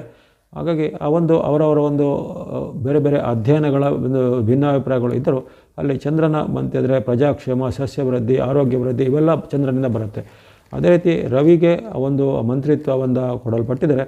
ಯಾಕಂದರೆ ಅಲ್ಲಿ ಸೌರಮಾನದ ಯುಗಾದಿ ಬರುವಂಥದ್ದನ್ನು ಅಲ್ಲಿ ರವಿವಾರಕ್ಕೆ ಅದು ಬೀಳುತ್ತೆ, ಸೌರಮಾನದ ಯುಗಾದಿ. ಹಾಗಾಗಿ ಸೌರಮಾನದಲ್ಲೂ ರವಿಯ ಒಂದು ಆಧಿಪತ್ಯಗಳು ಬಂದಾಗ ಆ ಸೌರಮಾನದ ಆಧಿಪತ್ಯದ ಒಂದು ಅಧಿಪತಿಯ ಮಂತ್ರಿ ಎಂದು ಕೆಲವರು ಡಿಸೈಡ್ ಮಾಡ್ತಾರೆ, ನಿರ್ಧಾರ ಮಾಡ್ತಾರೆ. ಆಗಿರೋ ಕಾರಣ ರವಿಯ ಮಂತ್ರಿತ್ವ ಆಗಿದರೆ ಅಲ್ಲಿ ಆ ರಾಜನಿಗೆ ಏನು ಕೆಟ್ಟ ಫಲ ಹೇಳಿದನೋ ಅದರಲ್ಲೂ ಮಂತ್ರಿಯಲ್ಲೂ ಬರುತ್ತೆ. ಅದೇ ರೀತಿ ಜನರಲ್ಲಿ ವೈರತ್ವ, ಭಯಗಳು ಹೆಚ್ಚಳಾಗುವಂಥದ್ದು, ಕ್ರೋಧ ಹೆಚ್ಚಳಾಗುವಂಥದ್ದು, ಜೊತೆಗೆ ಕಾಲಕ್ಕೆ ಮಳೆಗಳು ಆಗದಿರುವಂಥದ್ದು, ಉಷ್ಣದ ಬಾಧೆ, ಉಷ್ಣ ಗಾಳಿ, ಅಕಾಲದ ಮಳೆ, ಜೊತೆಗೆ ಕಾಳುಗಿಚ್ಚುಗಳು ಹೆಚ್ಚಳಾಗುವಂಥದ್ದು, ಉಷ್ಣ ಸಂಬಂಧಿತ ರೋಗಗಳು ಬರುತ್ತದೆ, ಧಾನ್ಯಗಳ ಬೆಲೆ ಏರಿಕೆ ಆಗುವಂಥದ್ದು, ಜೊತೆಗೆ ಜನರಲ್ಲಿ ಈ ಒಂದು ಹಸಿವಿನ ಬಾಧೆಗಳು ಹೆಚ್ಚಳಾಗುವಂಥದ್ದು, ಬರಗಾಲಗಳು ವ್ಯಾಪನೆಯಾಗಿ ಅಲ್ಲಿ ಧಾನ್ಯಗಳು ಸ್ವಲ್ಪ ಅಭಾವಗಳಾಗುವಂಥದ್ದು. ಈ ಕಾಲದಲ್ಲಿ ಜನರಿಗೆ ಕಾಯಿಲೆಗಳು ಬರುವಂಥದ್ದು, ಬೇರೆ ಬೇರೆ ರೀತಿಯ ಕಾಯಿಲೆಗಳು ಹವಾಮಾನದಿಂದ, ನೀರಿನಿಂದ ಬರ್ಬೋದು. ಅದೇ ರೀತಿ ಒಂದು ಚೋರ ಬಾಧೆ ಅಥವಾ ಕಳ್ಳಕಾಕರ ಬಾಧೆಗಳು ಈ ಕಾಲದಲ್ಲಿ ಹೆಚ್ಚಳ ಆಗುವಂಥದ್ದೆಲ್ಲ ಸಾಧ್ಯತೆ ಬರುತ್ತೆ. ಇನ್ನು ಈ ಮಂತ್ರಿಯ ಪದದಲ್ಲಿ ಹಾಗೆ ಭಿನ್ನಾಭಿಪ್ರಾಯ ಇದ್ದರೂ ಅಲ್ಲಿ ಚಂದ್ರನು ಮಂತ್ರಿ ಎಂದು ಗಮನಿಸಿದವರಿಗೆ ಸ್ವಲ್ಪ ಒಳ್ಳೆಯದೇ ಆಗಲಿ ಅಥವಾ ರವಿ ಮಂತ್ರಿಯಿಂದ ಬರುವಂಥ ಒಂದು ಅಡ್ಡ ಪರಿಣಾಮಗಳು ಯಾರಿಗೆ ಬಾರದಿಲ್ಲ ನಾವು ಆಶನೆ ಮಾಡ್ತಾಯಿದ್ದೇವೆ. ಇನ್ನು ಸೇನಾಧಿಪತ್ಯ, ಈ ಒಂದು ಸೇನಾಧಿಪತಿ ಅಂತ ಬರ್ತದೆ. ನಾವು ಈಗಿನ ಕಾಲದಲ್ಲಿ ಡಿಫೆನ್ಸ್ ಮಿನಿಸ್ಟರ್ ಅಂತ ಏನು ಹೇಳ್ತೇವೆ, ಅದೇ ರೀತಿ ಆ ಡಿಫೆನ್ಸ್ ಅಥವಾ ರಕ್ಷಣಾ ಇಲಾಖೆ ಅಂತ ಹೇಳ್ತೇವೆ. ಹಾಗೆ ಸೇನಾಧಿಪತ್ಯ, ಯಾಕಂದರೆ ಒಂದು ದೇಶ ಅಂದಮೇಲೆ ಅದಕ್ಕೆ ರಕ್ಷಣೆ ಬೇಕೇ ಬೇಕು. ಆ ರಕ್ಷಣೆಯು ಆ ಪ್ರತ್ಯಕ್ಷವಾಗಿ ರಾಜನು ತಾನೇ ಮಾಡಲಿಕ್ಕೆ ಆಗದಿದ್ದರೂ ಅಲ್ಲಿ ಸೈನ್ಯ ಎಂದು ಇರುತ್ತೆ, ಪ್ರಜೆಗಳಿಗೆ ರಕ್ಷಣೆ ಮಾಡೋದು ಅಥವಾ ಅನ್ಯಾಯಗಳು ಆಗದಂತೆ ನ್ಯಾಯವನ್ನು ಮಾಡಲು ಸೈನ್ಯ, ಪೊಲೀಸ್ ಇಲಾಖೆ ಮುಂತಾದ ಇರುತ್ತೆ. ಆ ರೀತಿ ಆ ಸೇನೆಗಳಿಗೆ ಅಧಿಪತಿ ಈ ಸಂವತ್ಸರದಲ್ಲಿ ರವಿಗೆ ಅಧಿಪತಿ ಅಂತ ಕೊಟ್ಟಿರ್ತಾರೆ. ರವಿ ಅಥವಾ ಸೂರ್ಯನೇ ಅಲ್ಲಿ ಅಧಿಪತಿಯಾಗಿ ಬರ್ತಾನೆ. ಹಾಗಾಗಿ ಇದು ಮತ್ತೊಂದು ಅಷ್ಟೊಂದು ಉತ್ತಮವಾದ ವಿಚಾರ ಅಲ್ಲ. ಯಾಕಂದರೆ ರವಿಯಿಂದ ಬರುವಂಥ ಆಧಿಪತ್ಯವು ಯಾವಾಗಲೂ ಅಷ್ಟು ಉತ್ತಮ ಫಲವನ್ನು ಕೊಡೋದಿಲ್ಲ. ಅದೇ ರೀತಿ ಅದರ ಬದಲಾಗಿ ಚಂದ್ರನೋ, ಬುಧನೋ, ಗುರುವೋ, ಶುಕ್ರನೋ ಬಂದಿದ್ದರೆ ಅದರ ಫಲ ಸ್ವಲ್ಪ ಉತ್ತಮವಾಗಿ ಬರ್ತಾಯಿತ್ತು. ಈಗ ರವಿನೇ ಸೈನ್ಯಕ್ಕೆ ಅಧಿಪತಿ ಆಗೋಕ್ಕಿಂತ ಜನರಲ್ಲಿ ಈಗ ಭಯಭೀತಿಗಳು ಹೆಚ್ಚಳಾಗುತ್ತೆ, ಜನರಲ್ಲಿ ನ್ಯಾಯಪರತೆ ಕಡಿಮೆ ಆಗುತ್ತೆ, ಜನರಿಗೆ ಅನ್ಯಾಯ ಜಾಸ್ತಿ ಆಗುತ್ತೆ. ಏನು ನ್ಯಾಯ ಕೇಳಿಕೊಂಡು ಹೋದಾಗ ನಾವು ನೋಡ್ತೇವೆ ಕೆಲವೊಂದು ಬಾರಿ ಒಂದು ನಿರಪರಾಧಿ ಇದ್ದರೂ ಅಥವಾ ಅಪರಾಧ ಮಾಡದಿದ್ದರೂ ಅನ್ಯಾಯದಲ್ಲಿ ಸಿಲುಕಿಕೊಳ್ಳುವಂಥದ್ದು ಅಥವಾ ಅಲ್ಲಿ ಅನ್ಯಾಯಗಾರರಿಗೆ ರಕ್ಷಣೆ ಕೊಟ್ಟು ಅಲ್ಲಿ ನ್ಯಾಯವಂತರಿಗೆ ಪೊಲೀಸರನ್ನು ಓಡಿಸುವಂಥದ್ದು ನಾವು ನೋಡ್ತೇವೆ. ಅಂಥ ಒಂದು ಘಟನೆಗಳು ಜಾಸ್ತಿ ಆಗುತ್ತವೆ. ಹಾಗಾಗಿ ಪ್ರಜೆಗಳಿಗೆ ಭೀತಿ ಹೆಚ್ಚಾಗುತ್ತೆ, ನ್ಯಾಯಪರತೆ ಕಡಿಮೆ ಆಗುತ್ತೆ, ಅನ್ಯಾಯ ಸ್ವಲ್ಪ ವಿಜೃಂಭಿಸುವಂಥದ್ದು ಅಥವಾ ಅನ್ಯಾಯಗಳು ಅಕ್ರಮ ಮಾಡುವವರು ಅವರ ಒಂದು ಭೀತಿಯಿಂದ ನ್ಯಾಯವಂತರು ಸ್ವಲ್ಪ ಅಲ್ಲಿ ಯಾವುದೇ ಒಂದು ಮಾಡೋದಂಥ ಸ್ಥಿತಿಯಲ್ಲಿ ನಿರ್ಜೀರ್ಯರಾಗಿ ಇರುವಂಥದ್ದು. ಅದೇ ರೀತಿ ಈ ಕಾಲದಲ್ಲಿ ರವಿಯ ಸೇನಾಧಿಪತ್ಯ ಕಾರಣದಿಂದಾಗಿ ಅಲ್ಲಿ ಗಾಳಿಯೇ ಹೆಚ್ಚಾಗುತ್ತೆ, ಮೋಡ ಮತ್ತು ಗಾಳಿ ಹೆಚ್ಚಾಗುತ್ತೆ, ಮಳೆ ಬರೋದಿಲ್ಲ. ಮಳೆ ಆಗಿ ಗಾಳಿಯಿಂದ ಮೋಡಗಳು ಚದುರಿ ಹೋಗುವಂಥದ್ದು. ಹಾಗಾಗಿ ಈ ಕಾಲದಲ್ಲಿ ಮಳೆನ ಮೇಲೂ ಇಂಪ್ಯಾಕ್ಟ್ ಬರುತ್ತೆ, ಜೊತೆಗೆ ಈ ಒಂದು ಜನರಿಗೆ ಒಂದು ನ್ಯಾಯಪರತೆ ಮೇಲೂ ಇಂಪ್ಯಾಕ್ಟ್ ಬರುತ್ತೆ. ದುಷ್ಟರಿಗೆ ಅವಾಗ ಪುಷ್ಟಿಯಾಗುತ್ತೆ, ಶಿಷ್ಟರಿಗೆ ಸಂಕಷ್ಟ. ಅದರ ಅರ್ಥನೇ ಅಲ್ಲಿ ಹೇಳಿದೆ, ದುಷ್ಟರಿಗೆ ಪುಷ್ಟಿ, ಶಿಷ್ಟರಿಗೆ ಸಂಕಷ್ಟ ಎಂಬ ಒಂದು ಅರ್ಥಗಳು ಬರ್ತವೆ. ಜೊತೆಗೆ ಭೂಮಿ ವ್ಯಾಜ್ಯ, ಭೂಮಿಗೆ ಸಂಬಂಧಪಟ್ಟ ಕಲಹ, ಆಸ್ತಿ ವಿವಾದಗಳು ಹೆಚ್ಚಳಾಗುವಂಥದ್ದು, ತಂದೆ ಮಕ್ಕಳ ಮಧ್ಯೆ, ಸಹೋದರರ ಮಧ್ಯೆ ತೊಂದರೆಗಳು ಹೆಚ್ಚಳಾಗುವಂಥದ್ದು. ಜೊತೆಗೆ ಈ ಕೆಲವೊಂದು ಭಾಗದಲ್ಲಿ ಅನೇಕ ರೀತಿಯ ಒಂದು ನಾನಾ ರೀತಿಯ ಪ್ರಾಕೃತಿಕ ದುರಂತಗಳು ಅಲ್ಲಿ ಬೆಳಕಿಗೆ ಬರ್ಬೋದು. ಅಂದರೆ ಅಗ್ನಿ ದುರಂತ, ಅದು ಬೇರೆ ಬೇರೆ ರೀತಿಯ ಈ ಸಾಮಾಜಿಕ ಜನರು ಸೇರುವಂಥ ಸಾಂಸ್ಕೃತಿಕ ಸ್ಥಳದಲ್ಲಿ, ಧಾರ್ಮಿಕ ಸ್ಥಳದಲ್ಲಿ ಅಗ್ನಿ ದುರಂತಗಳ ಸಾಧ್ಯತೆ ರವಿಯ ಸೇನಾಧಿಪತ್ಯದಿಂದ ಬರುತ್ತೆ. ಹಾಗಾಗಿ ರವಿ ರಾಜನೂ ಆಗಿದ್ದಾನೆ, ಕೆಲವೊಂದು ಪಂಚಾಂಗಾನುಸಾರ ರವಿಯು ಮಂತ್ರಿಯೂ ಆಗಿದ್ದಾನೆ, ಕೆಲವೊಂದು ಪಂಚಾಂಗಾನುಸಾರ ರವಿಯು ಅಲ್ಲಿ ಸೇನಾಧಿಪತಿಯೂ ಆಗಿದ್ದಾನೆ. ಮೂರರ ಅಧಿಪತ್ಯವು ಅಲ್ಲಿ ಸೂರ್ಯನ ಬಳಿ ಇರುವ ಕಾರಣ ಅಲ್ಲಿ ಜನರಿಗೆ ಈ ವರ್ಷದಲ್ಲಿ ಸ್ವಲ್ಪ ಸವಾಲುಗಳು, ಸಂಕಷ್ಟಗಳು ಸ್ವಲ್ಪ ಜಾಸ್ತಿ ಆಗ್ತದೆ. ಇನ್ನು ಉಳಿದ ಅಧಿಪತ್ಯಗಳು ಬರ್ತವೆ, ಆದರೆ ಮೇಯ್ನ್ ಅಂತ ಹೇಳಿದಾಗ ಅಲ್ಲಿ ಮುಖ್ಯವಾದ ಅಧಿಪತ್ಯಗಳು ಅಲ್ಲಿ ರವಿಯ ಕೈಯಲ್ಲಿ ಇರುವ ಕಾರಣ ಅಲ್ಲಿ ಜನರಿಗೆ ವಿಶೇಷವಾದ ಸುಖ ಲಾಭಗಳ ಒಂದು ಅಪೇಕ್ಷೆಗಳು ಕಡಿಮೆ ಆಗ್ಬೋದು. ಅದರಲ್ಲೂ ವಿಶೇಷವಾಗಿ ಜನಸಾಮಾನ್ಯರಿಗೆ ಅಂದರೆ ಸಾಮಾನ್ಯ ಜನರಿಗೆ ಇದರ ಒಂದು ಬಾಧೆಗಳು ಸ್ವಲ್ಪ ಹೆಚ್ಚು ಇಂಪ್ಯಾಕ್ಟ್ ಆಗ್ಬೋದು ಅಂತ ಕಂಡುಬರುತ್ತೆ. ಇನ್ನು ಮುಂದೆ ಗಮನಿಸುವಾಗ ಸಸ್ಯ ಅಧಿಪತಿಯು ಈ ಸಂವತ್ಸರದಲ್ಲಿ ಗುರು ಮತ್ತು ಬುಧರ ಮಧ್ಯೆ ಬಂದಿದೆ. ಅದೆಲ್ಲ ಉತ್ತಮವಾದ ವಿಚಾರ ಇದೆ. ಹಾಗಾಗಿ ಇದೊಂದು ಒಳ್ಳೆಯ ವಿಚಾರ. ಈ ಮೂರರ ಅಧಿಪತ್ಯ ಅಷ್ಟು ಒಳ್ಳೆಯದು ಬಂದಿಲ್ಲ ಅಂದರೆ ಈಗ ನಾಲ್ಕನೇದಾಗಿ ಹೇಳುವಂಥ ಸಸ್ಯದ ಅಧಿಪತಿ ಅಲ್ಲಿ ಗುರು ಮತ್ತು ಬುಧರ ಅಧಿಪತ್ಯದಲ್ಲಿ ಬರೋ ಕಾರಣ ಗುರುವಿಂದಾಗಿ ವಿಶೇಷವಾಗಿ ಸಸ್ಯಗಳು ಸಮೃದ್ಧಿ ಆಗ್ತವೆ, ಆಹಾರ ಬೆಳೆಗಳು ಸ್ವಲ್ಪ ವೃದ್ಧಿ ಆಗ್ತವೆ, ರೈತರಿಗೆ ಸ್ವಲ್ಪ ಚೆನ್ನಾಗಿ ಹರುಷ ಬರುತ್ತೆ, ಅವರ ಒಂದು ಬೆಳೆಗಳಿಗೆ ಉತ್ತಮ ಬೆಂಬಲ ಬೆಳೆಗಳು ಬರುವಂಥದ್ದು, ಜೊತೆಗೆ ಅಂದುಕೊಂಡಂತೆ ಕಾಲಕಾಲದಲ್ಲಿ ಉತ್ತಮವಾದ ಬೆಳೆಗಳು ಬರುವಂಥದ್ದು. ಅದರಲ್ಲೂ ವಿಶೇಷವಾಗಿ ಶಾರ್ಟ್ ಡ್ಯೂರೇಷನ್ ಕ್ರಾಪ್ ಅಂದರೆ ಅಲ್ಪ ಅವಧಿಯ ಬೆಳೆಗಳೆಲ್ಲ ಬೇಗ ಚೆನ್ನಾಗಿ ಬರುತ್ತೆ. ಅಲ್ಲಿ ಬುಧನೂ ಸಹ ಅಲ್ಲಿ ಸೇರಿಕೊಂಡ ಕಾರಣ ಸೊಪ್ಪುಗಳಿಗೆ 1 ತಿಂಗಳೊಳಗೆ ಬೆಳೆಯುವಂಥ ಕೆಲವು ಸೊಪ್ಪುಗಳೆಲ್ಲ ಇರ್ತವೆ, ಹಾಗೆ 15 ದಿನದಲ್ಲಿ ಬರುವಂಥ ಕೆಲವು ಬೆಳೆಗಳು ಇರ್ತವೆ. ಹಾಗಾಗಿ ಅಲ್ಪಾವಧಿ ಬೆಳೆಗಳು ಬಹಳಷ್ಟು ಪುಷ್ಟಿಯಾಗಿ ಬರ್ತವೆ, ಅಂಥ ಒಂದು ವಿಚಾರಗಳು ಇರ್ತವೆ. ಜೊತೆಗೆ ನಾನಾ ರೀತಿಯ ಹಾಲು ಹೈನುಗಳೆಲ್ಲ ವೃದ್ಧಿ ಆಗುವಂಥದ್ದು, ಜೊತೆಗೆ ತೋಟಗಾರಿಕೆ ಮಾಡೋರಿಗೆ ಉತ್ತಮವಾದ ಒಂದು ಲಾಭ ಆದಾಯಗಳು ಬರುವಂಥದ್ದು. ಅದೇ ರೀತಿ ಮುಂಗಾರು ಮತ್ತು ಹಿಂಗಾರು ಬೆಳೆಗಳಲ್ಲಿ ಸಹ ವಿಶೇಷವಾಗಿ ಜನರಿಗೆ ಅವರು ಎಕ್ಸ್ಪೆಕ್ಟ್ ಮಾಡಿದಂಥ ಬೆಳೆಗಳು ಕೈ ಬರುವಂಥದ್ದು, ಸಸ್ಯಗಳು ಅಭಿವೃದ್ಧಿ ಆಗ್ತವೆ. ಅದೇ ರೀತಿ ಬೇರೆ ಬೇರೆ ರೀತಿ ಔಷಧೀಯ ಸಸ್ಯ ಹರ್ಬ್ಗಳಂತ ಹೇಳ್ತೀವಿ, ಹರ್ಬ್ಸ್ ಅಂಥ ಒಂದುಗಳು ಚೆನ್ನಾಗಿ ಬೆಳೆಯುತ್ತವೆ. ಅಲ್ಪಾವಧಿ ಬೆಳೆಗಳಿಂದ ಉತ್ತಮವಾದ ಲಾಭವನ್ನು ಆದಾಯವನ್ನು ಮಾಡಲಿಕ್ಕೆ ಬರುತ್ತೆ. ಹಾಗಾಗಿ ಈ ರೈತಾಪಿ ವರ್ಗಕ್ಕೆ, ಕೃಷಿಕ ವರ್ಗದವರಿಗೆ ಅಥವಾ ಬೇರೆ ಬೇರೆ ರೀತಿಯ ಧಾನ್ಯಗಳಿಗಿಂತ ಸೊಪ್ಪು, ತರಕಾರಿ, ಹಣ್ಣು ಹಂಪಲು ಇತ್ಯಾದಿಗಳನ್ನು ಬೆಳೆಯೋರಿಗೆ ತುಂಬ ಒಂದು ಲಾಭ ಇತರೆ ಜಾಸ್ತಿ ಬರುವಂಥ ಸಾಧ್ಯತೆ ಇರುತ್ತೆ. ಗುರು ಮತ್ತು ಬುಧರ ಆಧಿಪತ್ಯ ಉತ್ತಮ ಇರುತ್ತೆ. ಅದೇ ರೀತಿ ಹತ್ತಿಯ ಬೆಳೆ, ಹತ್ತಿ ಅಂತ ಬೆಳೀತಾರೆ, ಹತ್ತಿ ಕಾಟನ್ ಅಂಥ ಹತ್ತಿಯ ಬೆಳೆ ಅಥವಾ ಇನ್ನಿತರ ಬೇರೆ ಬೇರೆ ರೀತಿಯ ಇದು ವಾಣಿಜ್ಯ ಬೆಳೆಗಳು ಅಂತ ಹೇಳ್ತೀವಿ. ಉದಾಹರಣೆಗೆ ಚಹಾ, ಕಾಫಿ, ಟೀ, ಕಾಫಿ ಮುಂತಾದ ಒಂದು ವಾಣಿಜ್ಯ ಬೆಳೆಗಳು ಏನು ಹೇಳ್ತವೆ, ಅವುಗಳು ಸಹ ಈಗ ತುಂಬ ಒಂದು ಲಾಭ ಆದಾಯವನ್ನು ತಂದು ಕೊಡುವಂಥ ಸಾಧ್ಯತೆ ಈ ಸಂವತ್ಸರದಲ್ಲಿ ಜಾಸ್ತಿ ಇರುತ್ತೆ.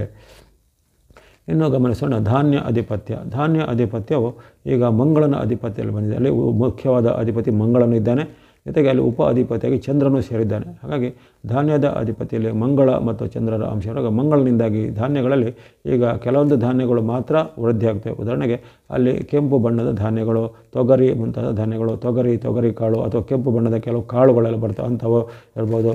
ಜೊತೆಗೆ ಸಿರಿಧಾನ್ಯ ಅಂತ ನಾವು ಹೇಳ್ತೇವೆ, ಮಿಲೆಟ್ಸ್, ಸಿರಿಧಾನ್ಯ ಮುಂತಾದ ಧಾನ್ಯಗಳು.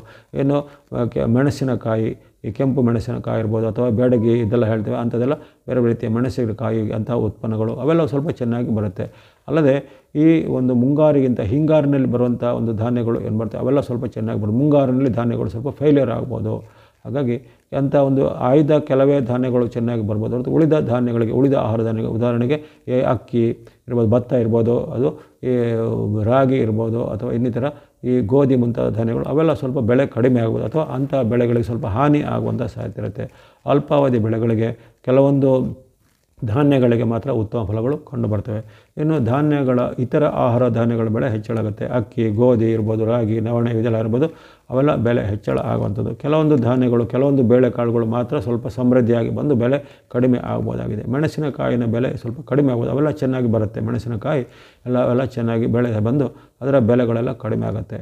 ಅದಲ್ಲದೆ ಕೆಲವೊಂದು ಈ ದಿನಸಿ ಸಾಮಗ್ರಿಗಳಂತ ಸಾಂಬಾರ ಪದಾರ್ಥಗಳಂತ ಉದಾಹರಣೆಗೆ ಈ ಕೊತ್ತಂಬರಿ ಇರ್ಬೋದು, ಜೀರಿಗೆ, ಸಾಸಿವೆ ಮುಂತಾದ ಅವುಗಳು ಸ್ವಲ್ಪ ಚೆನ್ನಾಗಿ ಬೆಳೆ ಬರ್ತವೆ. ಅವುಗಳು ಅಲ್ಪಾವಧಿಯಾಗಿ ಬರುವ ಕಾರಣ ಅವೆಲ್ಲ ಬೆಳೆಗಳು ಚೆನ್ನಾಗಿ ಬರುವಂಥ ಅದರ ಬೆಲೆಗಳು ಕಡಿಮೆ ಆಗ್ತವೆ. ಇದು ಧಾನ್ಯ ಅಧಿಪತ್ಯ ಆಯಿತು. ಇನ್ನು ಅರ್ಘಾಧಿಪ ಅಂದರೆ ಅಲ್ಲಿ ಈ ಮಳೆಗೆ ಕಾರಣ ಆಗುವಂಥದ್ದು. ಮಳೆಗೆ ಕಾರಣ ಆಗುವಂಥದ್ದು ಅಲ್ಲಿ ರವಿ ಬಂದಿದ್ದಾರೆ. ಅರ್ಘಾಧಿಪನಾಗಿ ರವಿಯ ಒಂದು ಅಧಿಪತ್ಯ, ರವಿ ಮತ್ತು ಆಮೇಲೆ ಉಪ ಅಧಿಪತಿಯಾಗಿ ಶುಕ್ರನು ಬಂದಿದ್ದಾನೆ. ಮುಖ್ಯ ಅಧಿಪತಿ ರವಿ ಅಥವಾ ಸೂರ್ಯನಿದ್ದಾನೆ, ಅಲ್ಲಿ ಉಪ ಅಧಿಪತಿಯಾಗಿ ಶುಕ್ರನಿದ್ದಾನೆ. ರವಿಯ ಅಧಿಪತ್ಯ ಅದು ಮಳೆಗೆ ಅಷ್ಟು ಒಳ್ಳೆಯದಲ್ಲ. ರವಿ ಯಾವಾಗ ಅಧಿಪತಿಯಾಗಿ ಬಂದಾಗ ಅಲ್ಲಿ ಅರ್ಘಾಧಿಪನಾಗಿ ರವಿ ಬಂದಾಗ ಅಲ್ಲಿ ಮಳೆ ಕಡಿಮೆ ಆಗುತ್ತೆ. ಭಾಳಷ್ಟು ಈ ಬಿಳಿಯ ಮೋಡಗಳು ಹೆಚ್ಚಳಾಗುವಂಥದ್ದು ಅಥವಾ ಮಳೆ ಬಾರದ ಮೋಡಗಳು ಬರುವಂಥದ್ದು, ಮಳೆಗಿಂತ ಗಾಳಿ ಹೆಚ್ಚಳಾಗುವಂಥದ್ದು, ಮಳೆಗಾಲದಲ್ಲಿ ಬಿಸಿಲು ಬರುವಂಥದ್ದು ಅಥವಾ ಯಾವಾಗ ಬಿಸಿಲು ಕಾಲ ಸ್ವಲ್ಪ ಕಡಿಮೆ ಆಗುತ್ತೆ ಅಂತ ತಿಳ್ಕೊಂಡು ಒಂದು ಅಕಾಲದಲ್ಲಿ ಮಳೆ ಬರುವಂಥದ್ದು ಅಥವಾ ಬರಬೇಕಾದ ಸಮಯದಲ್ಲಿ ಮಳೆ ಬರದೆ ಬೇರೆ ಬೇರೆ ಋತುಮಾನಗಳ ವ್ಯತ್ಯಾಸದಿಂದ ಮಳೆ ಬರುವಂಥದ್ದೆಲ್ಲ ಆಗುತ್ತೆ. ಆಹಾರ ಪದಾರ್ಥಗಳ ಒಂದು ಧಾನ್ಯಗಳ ಬೆಳೆಗಳು ಮಳೆಯನ್ನು ಅವಲಂಬಿಸಿಕೊಂಡು ಮಾಡುವಂಥ ಆಹಾರ ಪದಾರ್ಥಗಳು ಅಲ್ಲಿ ಬೆಳೆ ನಾಶ ಆಗುವಂಥದ್ದು. ಜೊತೆಗೆ ಅನೇಕ ರೀತಿಯ ಜನರಲ್ಲಿ ಈ ಉಷ್ಣದಿಂದ ಉಂಟಾಗುವಂಥ ರೋಗ ರುಜಿನಗಳು ಹೆಚ್ಚಳ ಆಗುವಂಥದ್ದು. ಜೊತೆಗೆ ಅಕಾಲದಲ್ಲಿ ಮಳೆ ಬಂದಾಗಲೂ ರೋಗ ಬರುತ್ತೆ. ಅಲ್ಲಿ ಬರಬೇಕಾದ ಸಮಯದಲ್ಲಿ ಮಳೆ ಬರೋದಿಲ್ಲ, ಅಕಾಲದಲ್ಲಿ ಯಾವುದೋ ಒಂದು ಮಳೆ ಬರುತ್ತೆ. ಆ ಮಳೆಯ ಬಳಿಕ ಮತ್ತೆ ಯಾವುದೋ ರೀತಿಯ ಸಾಂಕ್ರಾಮಿಕ ರೋಗಗಳು, ಜೊತೆಗೆ ಅಲ್ಲಿ ಕ್ರಿಮಿಕೀಟಗಳ ಬಾಧೆ ಹೆಚ್ಚಳ ಆಗುತ್ತೆ. ಈ ವರ್ಷದಲ್ಲಿ ಕ್ರಿಮಿಕೀಟಗಳ ಬಾಧೆ ಹೆಚ್ಚಳ ಆಗುವುದು. ಹಾಗಾಗಿ ಅರ್ಘಾಧಿಪ ಅಥವಾ ಮಳೆ ಅಧಿಪತಿ ಸೂರ್ಯನ ಅಧಿಪತ್ಯ ಬರೆದಿರೋ ಕಾರಣ ಅಲ್ಲಿ ಕೆಲವೊಂದು ವಿಚಾರದಲ್ಲಿ ಅಷ್ಟು ಉತ್ತಮವಾಗಿ ಬಂದಿಲ್ಲ. ಮುಂಗಾರಿನಲ್ಲಿ ರವಿ ಅಧಿಪತ್ಯನೇ ಬಂದಿದೆ. ಹಿಂಗಾರು ಬರ್ತಿದ್ದಂಗೆ ಸ್ವಲ್ಪ ಮಟ್ಟಿಗೆ ಶುಕ್ರನ ಪ್ರಭಾವ ಜಾಸ್ತಿಯಾಗಿ ಅಲ್ಲಿ ಹಿಂಗಾರಿನ ಬೆಳೆಗಳಲ್ಲಿ ಸ್ವಲ್ಪ ಸಂತೃಪ್ತಿ ಬರ್ಬೋದು, ಹಿಂಗಾರಿನ ಬೆಳೆಗಳು ಸ್ವಲ್ಪ ಸಫಲತೆ ಬರ್ಬೋದಾಗಿದೆ. ಹಾಗಾಗಿ ಕೆಲವೊಂದು ಧಾನ್ಯಗಳು, ಆಹಾರ ಪದಾರ್ಥಗಳ ಬೆಲೆ ಹೆಚ್ಚಳಾಗುತ್ತೆ. ಯಾವಾಗ ಮಳೆ ಕಡಿಮೆಯಾಗಿ ಬೆಳೆಗಳು ನಾಶ ಆಗುತ್ತೋ ಅಥವಾ ಚೆನ್ನಾಗಿ ಬೆಳೆಗಳು ಬರೋದಿಲ್ವೋ ಅಥವಾ ಅನಾವೃಷ್ಟಿಯಾಗಿ ಬರಗಾಲ ಬರುತ್ತೋ ಆವಾಗ ಈ ಆಹಾರ ಧಾನ್ಯಗಳ ಬೆಳೆ ಸಹಜವಾಗಿ ಹೆಚ್ಚಳ ಆಗುವಂಥದ್ದು. ಇವೆಲ್ಲವೂ ಅರ್ಘಾಧಿಪವಾಗಿ ಸೂರ್ಯನ ಆಧಿಪತ್ಯ ಬಂದು ಏನು ಅರ್ಘ ಬರಬೇಕಾದ್ರೆ ಅಂದರೆ ಮಳೆ ಬರಬೇಕಾದ್ರೆ ಅಲ್ಲಿ ಏನು ಬೇಕು, ಮಳೆಯ ಮೋಡಗಳೇ ಬೇಕು. ಅದಕ್ಕೆ ಮೇಘಾಧಿಪ ಅಂತ ಇರ್ತಾರೆ. ಮೇಘಾಧಿಪ ಯಾರು, ಅದಕ್ಕೂ ಅಧಿಪತಿ ರವಿನೇ ಆಗಿದ್ದಾನೆ. ಗಮನಿಸ್ಕೊಳ್ಳಿ, ಈ ವರ್ಷದಲ್ಲಿ ಮುಖ್ಯವಾದ ಆಧಿಪತ್ಯಗಳು ಸೂರ್ಯನ ಕೈಗೆ ಬಂದಿದೆ. ಅಂದರೆ ಈ ವಿಜ್ಞಾನಿಗಳು ಒಂದು ವಾರ್ನಿಂಗನ್ನು ಹೇಳ್ತಾಯಿದ್ದಾರೆ, ಗ್ಲೋಬಲ್ ವಾರ್ಮಿಂಗು, ಜಾಗತಿಕ ತಾಪಮಾನ, ಉಷ್ಣತೆ ಹೆಚ್ಚಳ, ಅದರ ಒಂದು ಅನುಭವ ಈಗಾಗಲೇ ಆಗಿದೆ. ವರ್ಷಕ್ಕೂ ನಮ್ಮ ಭೂಮಿಯ ತಾಪಮಾನ ನಾವು ಏರಿಸ್ತಾ ಇದ್ದೇವೆ, ಅದು ಹೆಚ್ಚಳ ಆಗ್ತಾಯಿದೆ. ಅದು ಈ ವರ್ಷದಲ್ಲಿ ಅದರ ನೇರ ಪರಿಣಾಮ ಭಾಳಷ್ಟು ಖಂಡಗಳಿಗೆ, ಭಾಳಷ್ಟು ದೇಶಗಳಿಗೆ ಖಂಡಿತ ಈ ವರ್ಷ ಬರಲಿದೆ. ಯಾಕಂದರೆ ಅಲ್ಲಿ ಸಂವತ್ಸರದ ಅಧಿಪತಿಯೂ ಸೂರ್ಯನೇ, ಉಷ್ಣಕಾರಕ ಮಂತ್ರಿನೂ ಆತನಾಗಿದ್ದಾನೆ, ಸೇನಾಧಿಪತಿಯೂ ಆಗಿದ್ದಾನೆ, ಅರ್ಘಾಧಿಪನೂ ಆತನಾಗಿದ್ದಾನೆ, ಮೇಘಾಧಿಪನು ಅಂದರೆ ಮೋಡಗಳಿಗೆ ಅಧಿಪತಿಯು ಸೂರ್ಯನೇ ಆಗಿರೋ ಕಾರಣ ಮೋಡಗಳು ಚದುರಿ ಹೋಗ್ತವೆ, ಮಳೆಗಳು ಬರುವುದಿಲ್ಲ. ಕೆಲವೊಮ್ಮೆ ತುಂಬ ಕಪ್ಪು ದಟ್ಟ ಮೋಡ ಕಟ್ಟಿ ಬರೀ ಒಂದು 4 ಹನಿ ಮಳೆ ಬರುತ್ತೆ. ನಾವು ಕೆಲವೊಮ್ಮೆ ಸಲ ಗಮನಿಸ್ಬೋದು, ಕೆಲವೊಮ್ಮೆ ಮೋಡಗಳು ಇಲ್ಲದಿದ್ರೂ ಒಂದು ಧಾರಾಕಾರ ಮಳೆ ಬಂದಿದ್ದು ಇದೆ. ಜೊತೆಗೆ ತುಂಬ ಒಂದು ದಟ್ಟನೆ ಮೋಡ ಕಟ್ಟಿದ್ರು ಅಲ್ಲಿ ಬಂದು ತುಂತುರು ಹನಿ ಮಾಡಿ ಆ ಮೋಡಗಳು ಚದುರಿ ಹೋಗ್ತವೆ. ಅಂತಹ ಒಂದು ವಿಚಾರಗಳು ಈ ಒಂದು ಪವಾಡವಾಗಿ ಆಗ್ಬೋದಾಗಿದೆ. ಜೊತೆಗೆ ಗುಡುಗು ಮಿಂಚು ಮತ್ತು ಗಾಳಿ ಅಬ್ಬರನೇ ಜಾಸ್ತಿ ಆಗುತ್ತೆ. ಗುಡುಗು ಮಿಂಚು ಮತ್ತು ಗುಡುಗು ಮಿಂಚುಗಳಿಂದ ಭಾಳಷ್ಟು ಜನ ಪ್ರಾಣ ತೆರುವಂಥ ನೋಡ್ತೇವೆ. ಅಂಥ ಒಂದು ಘಟನೆಗಳು ಈಗ ಜಾಸ್ತಿ. ಗುಡುಗು ಮಿಂಚು ಮತ್ತು ಗಾಳಿಯ ಅಬ್ಬರ ಜೊತೆಗೆ ಮಾರುತಗಳ ಅಬ್ಬರಾಗಿ ಅದರಿಂದ ಕಷ್ಟ ನಷ್ಟಗಳು ಆಗುವಂಥದ್ದೆಲ್ಲ ಜಾಸ್ತಿ ಆಗಿರುತ್ತೆ. ಧಾನ್ಯಗಳ ಬೆಲೆ ಸ್ವಲ್ಪ ಜಾಸ್ತಿ ಆಗುವಂಥದ್ದು, ಬೆಳೆ ಕಡಿಮೆ ಆಗುವಂಥದ್ದು, ಮಳೆ ಸಕಾಲದಲ್ಲಿ ಬರೋದ್ರಿಂದ ಅಕಾಲದಲ್ಲಿ ಮಳೆ ಬರೋದು. ಹಾಗೆ ಸ್ವಲ್ಪ ಮಟ್ಟಿಗೆ ಅಳಿದುಳಿದ ಬೆಳೆಗಳು ಸಹ ಆ ಕೊಯ್ಲಿಗೆ ಅಥವಾ ಕಟಾವಿಗೆ ಬರೋ ಸಮಯದಲ್ಲಿ ಅಕಾಲದ ಮಳೆ ಬಂದು ಆ ಬೆಳೆನೂ ನಾಶ ಆಗುವಂಥದ್ದು ಮುಂತಾದೆಲ್ಲ ನಾವು ಗಮನಿಸ್ತೇವೆ. ಹಾಗಾಗಿ ರೈತಾಪಿ ವರ್ಗಕ್ಕೆ ಸ್ವಲ್ಪ ರವಿಯ ಆಧಿಪತ್ಯ ಮೇಘಕ್ಕೂ ಮತ್ತು ಅರ್ಘಕ್ಕೂ ಅಂದರೆ ಮಳೆಗೂ ಮೋಡಕ್ಕೂ ರವಿ ಆಧಿಪತ್ಯ ಆಗೋ ಕಾರಣ ಈ ವರ್ಷದ ಒಂದು ಮಳೆ ಬೆಳೆಗಳ ಫಲ ಅಷ್ಟೊಂದು ಉತ್ತಮವಾಗಿ ಕಂಡು ಬಂದಿಲ್ಲ. ನೀರಿಲ್ಲದ ಮೋಡಗಳು ಜೊತೆಗೆ ತೆನೆ ಅಥವಾ ಪೈರು ತುಂಬುವ ವರ್ಷದ ಸಮಯದಲ್ಲಿ ಅಲ್ಲಿ ಮಳೆ ಬರದೇ ಇರುವಂಥದ್ದು, ಆವಾಗ ಪ್ರಳಯಗಳು ಎಲ್ಲ ಒಣಗಿ ಸುಟ್ಟು ಹೋಗುವಂಥದ್ದು ಮುಂತಾದವೆಲ್ಲ ಆಗುತ್ತೆ. ಇನ್ನು ಇಷ್ಟೇ ಅಲ್ಲದೆ ಈ ಕಾಲದಲ್ಲಿ ಎಲ್ಲ ಧಾನ್ಯಗಳಿಗೆ ಬೆಳೆಗಳಿಗೆ ಸ್ವಲ್ಪ ಇಲಿಗಳ ಕಾಟ ಜೊತೆಗೆ ನಾನಾ ರೀತಿಯ ರೋಗಗಳ ಭೀತಿ, ದಂಶಕ ಮತ್ತು ಕೀಟಗಳ ಬಾಧೆ ಈ ಸಂವತ್ಸರದಲ್ಲಿ ಸ್ವಲ್ಪ ಜಾಸ್ತಿ ಬರುತ್ತೆ. ಅದೇ ರೀತಿ ಕಳ್ಳ ಸುಳ್ಳರ ಬಾಧೆಗಳು ಸಹ ಈ ಸಂವತ್ಸರದಲ್ಲಿ ಹೆಚ್ಚು ಬರುತ್ತೆ. ಯಾವಾಗ ರೀತಿಯಲ್ಲಿ ದುರ್ಭಿಕ್ಷ ಬರಗಾಲ ಅಥವಾ ಅಭಾವಗಳು ಬರ್ತವೋ ಅಲ್ಲಿ ಒಂದು ಅನುಚನವಾಗಿ ಕಳ್ಳತನ ವಂಚನೆ ಮೋಸದ ಒಂದು ಅಥವಾ ಬ್ಲ್ಯಾಕ್ ಮಾರ್ಕೆಟಿಂಗ್ ಏನು ಹೇಳ್ತೇವೆ ಅವೆಲ್ಲ ಸ್ವಲ್ಪ ಹೆಚ್ಚಳ ಆಗುವಂತಿರುತ್ತೆ. ಜೊತೆಗೆ ಈ ಒಂದು ಕಾಲದಲ್ಲಿ ಮೇಘಾಧಿಪ ರವಿ ಆಗಿರೋ ಕಾರಣ ವಿವಿಧ ರೀತಿಯ ರೋಗ ಅಥವಾ ಸಾಂಕ್ರಾಮಿಕ ರೋಗಗಳು ಸಹ ಬರ್ಬೋದು. ವಿಶೇಷವಾಗಿ ಪ್ರಾಣಿಗಳಿಂದ, ಪಶುಗಳಿಂದ, ಇಲಿಗಳಿಂದ, ದಂಶಕಗಳಿಂದ ಇವೆಲ್ಲ ಬರುವಂಥ ರೋಗಗಳ ಹರಡಿಕೆ ಈ ಸಂವತ್ಸರದಲ್ಲಿ ಸಾಧ್ಯತೆ ಬರುತ್ತೆ. ಇದು ಮೇಘಾಧಿಪನ ವಿಚಾರವಾಯಿತು. ಇನ್ನು ರಸಾಧಿಪತ್ಯ ಅಂತ ಹೇಳ್ತಾರೆ. ರಸಾಧಿಪತ್ಯ ಅಂದರೆ ರಸ ಪದಾರ್ಥಗಳು, ವಿವಿಧ ರೀತಿಯ ರಸ ಪದಾರ್ಥಗಳು. ಉದಾಹರಣೆಗೆ ಈ ರೀತಿಯ ಗಂಧ, ಶ್ರೀಗಂಧ ಇರ್ಬೋದು, ಕರ್ಪೂರ ಇರ್ಬೋದು, ಹಿಂಗು, ಕಸ್ತೂರಿ, ಜೇನು, ಔಷಧ ಉತ್ಪನ್ನಗಳು, ಕೇಸರಿ ಇರ್ಬೋದು. ಈ ರೀತಿ ಒಂದು ಅಮೂಲ್ಯವಾದ ಕೆಲವು ವಸ್ತುಗಳನ್ನು ರಸ ಪದಾರ್ಥಗಳು ಅಂತ ಹೇಳ್ತಾರೆ.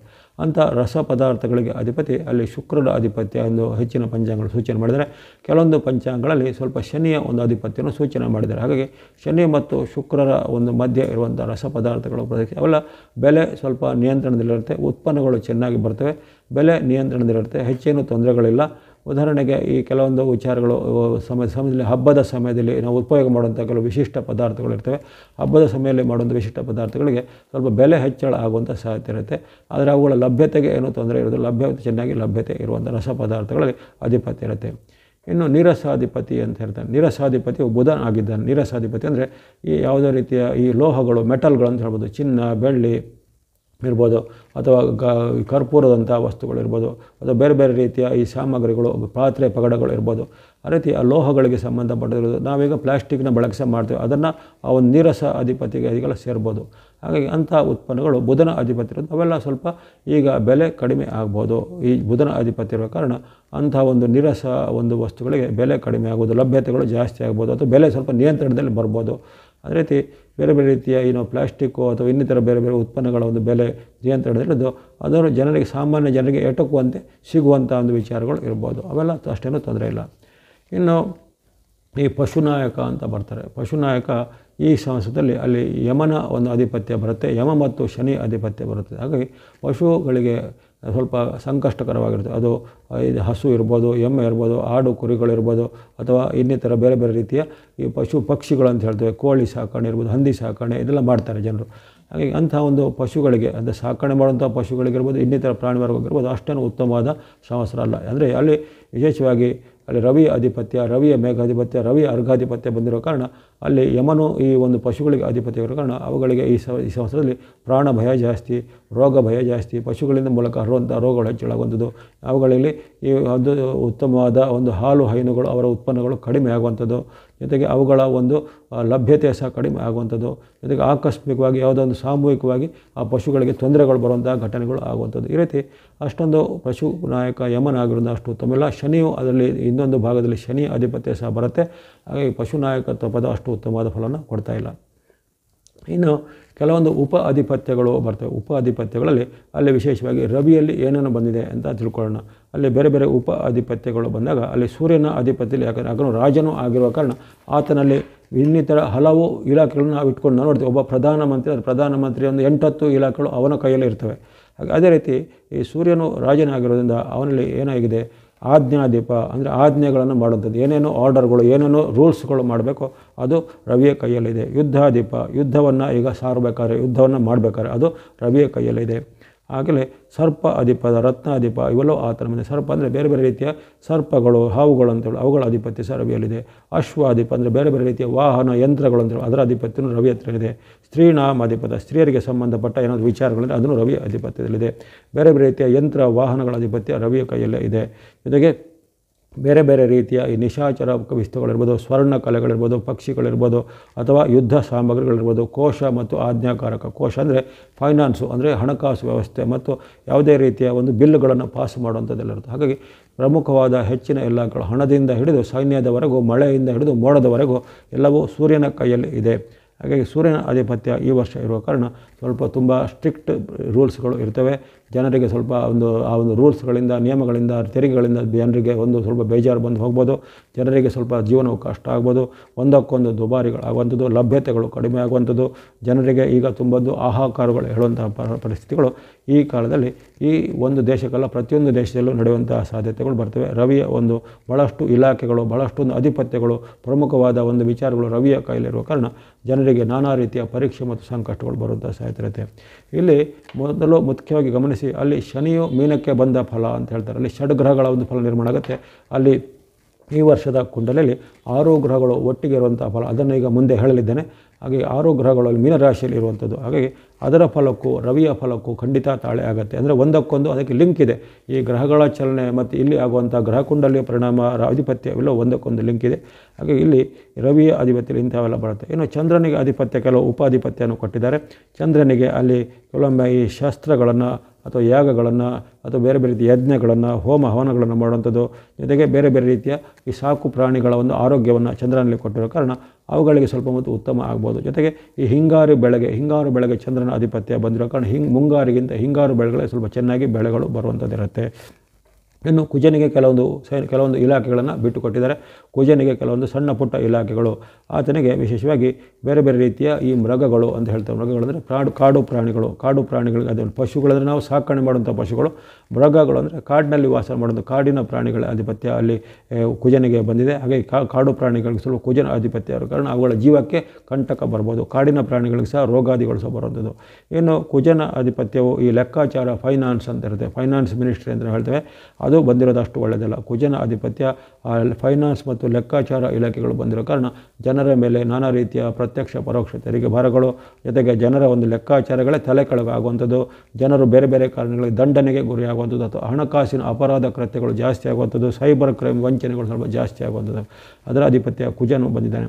ಇನ್ನು ಈ ರತ್ನ ಆಭರಣಗಳಿಗೆ ಅಧಿಪತಿಯು ಆತನು ಕುಜನೇ ಆಗಿದ್ದಾನೆ. ರತ್ನ ಮತ್ತು ಆಭರಣಗಳು ಬೇರೆ ಬೇರೆ ರೀತಿಯ ನಾವು ಜ್ಯುವೆಲ್ಲರಿಗಳು ಅಂತೇವೆ, ಅವುಗಳು ಸಹ ಈಗ ದುಬಾರಿ ಆಗುವಂಥದ್ದು, ಜೊತೆ ಜನರೇ ಸಾಮಾನ್ಯರಿಗೆ ಕೈಗೆ ಎಟಕದಂತೆ ಇರುವಂಥದ್ದೆಲ್ಲ ಆಗುತ್ತೆ. ಇನ್ನು ಬುಧನಿಗೆ ಕೆಲವೊಂದು ಉಪ ಇಲಾಖೆಗಳನ್ನು ಕೊಟ್ಟಿದ್ದಾರೆ. ಅಲ್ಲಿ ಬುಧನಿಗೆ ಛತ್ರಾಧಿಪ, ನರಾಧಿಪ ಅಂತ ಕೊಟ್ಟಿದ್ದಾರೆ. ಅಂದರೆ ಕೋಶಾಧಿಪ ಅಂತ ಕೊಟ್ಟಿದ್ದಾರೆ.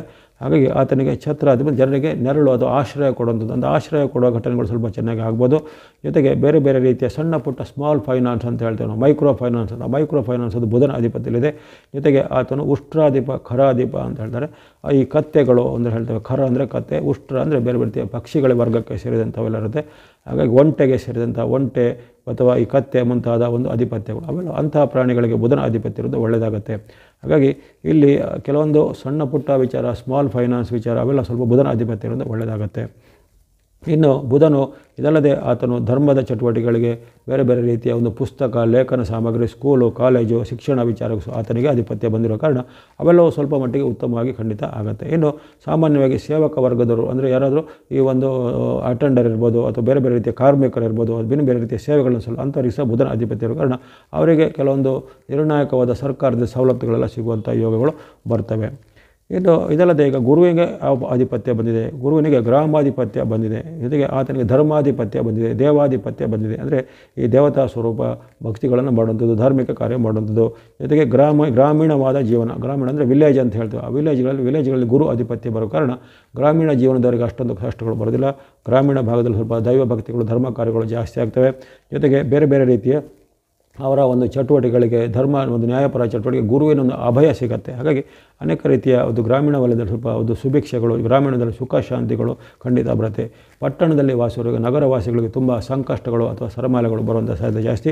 ಗ್ರಾಮೀಣದವರಿಗೆ ಸ್ವಲ್ಪ ಗುರುವಿನ ರಕ್ಷಣೆ ಇರುವಂಥ ಸಾಧ್ಯತೆ ಜಾಸ್ತಿ ಕಂಡುಬಂದಿದೆ. ಇನ್ನು ಶುಕ್ರನಿಗೆ ಕೆಲವೊಂದು ಇಲಾಖೆಗಳನ್ನು ಕೊಟ್ಟಿದ್ದಾರೆ.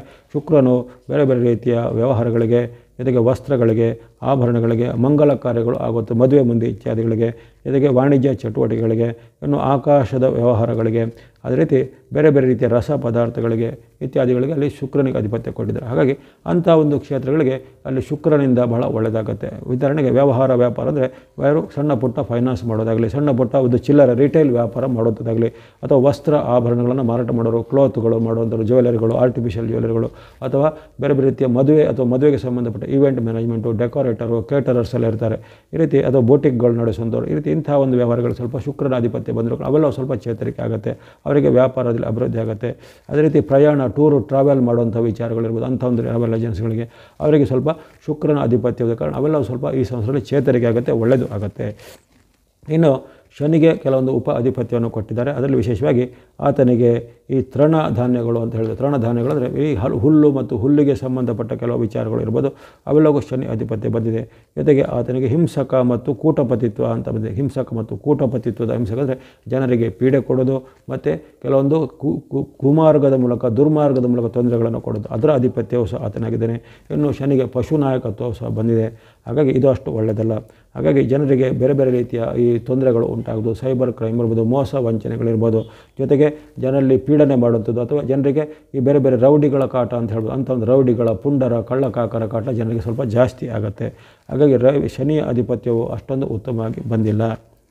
ಇವೆಲ್ಲವೂ ಸಾಮಾನ್ಯವಾಗಿ ಆಧಿಪತ್ಯದ ವಿಚಾರಗಳನ್ನು ನಾವು ಹೇಳಿದಾಯಿತು.